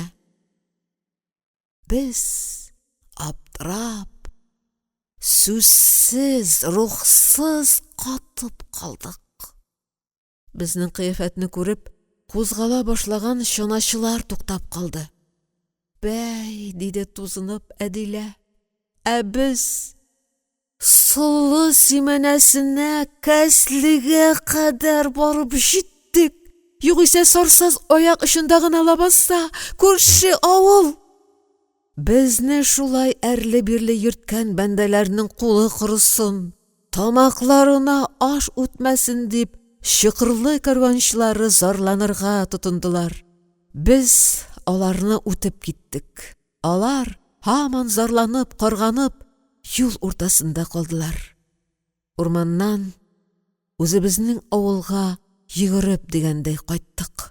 Туп-туры идарәгә барып кердек. Хакимҗан абый өүне янган кеше сыман башын кыйгайтып шунда утыра иде. Кайтып җиттегезме? Үскәннәрем, диде ул юаш кына. Без кайттык, диде ярсып Әдилә. Сабирәттәй генә үлеп калды. Мәгънәсез юлга кугансыз безне. Председатель дәшми. Без дә эндәшмибез. Чокырлылар очрадымы? Дип сорады ул кинәт. Очраттык шул менә. Аңыша гына алмадык. Сез үскәннәрем булай итегез инде. Чокырлы кешеләрен очратуыгызны бүтәннәргә тишмәгез. Ишеттем мин аны. Ни эшлисең? Кушканны үтәмичә ярамый. Көне буе районда шуны даулап йөрдем. Әлерәк кенә телефонограмма алдык. Сименәне безгә Сарсаздан, якын глубинкадан бирә башлыйлар. Чаба-чаба үзем дә кырыксыз май булып кайттым менә. Тик бу юләрлекне башкаларга әйтмәгез. Сеңсен шунда. Эх, Сабира кызганыч. Иреннәребезне кысып, йодрыкларыбызны йомарлап, идарәдән чыгып киттек. Әйтмәдек без ул хәлне, берәүгә дә сөйләмәдек. Җәрәхәт өстенә, нигә җәрәхәт өстәргә? Икенче көнне Сабирәттәйне алып кайтып җирләдек. Балаларын әлегә ерак әбиләре алып торды.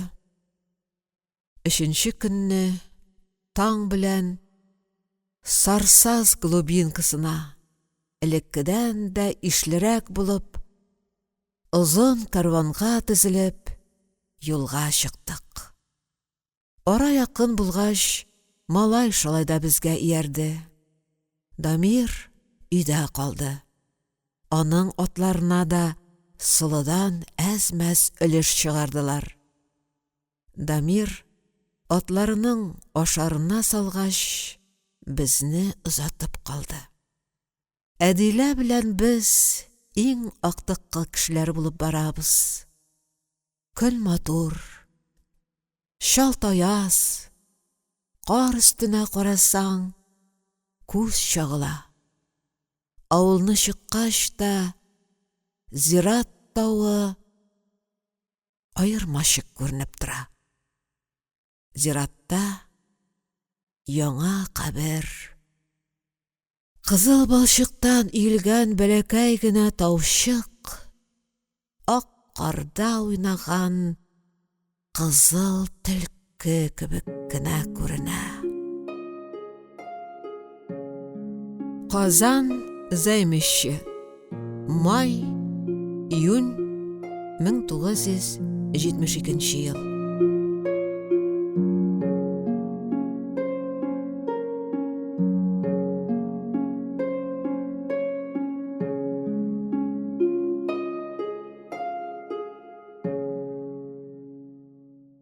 әлеге һәм башка аудиокитапларны tatkniga.ru сайтында бушлай тыңлый һәм йөкләп ала аласыз. Аудиокитапларны коммерция максатларында куллану тыела. Татарстан китап нәшрияты 2019 ел.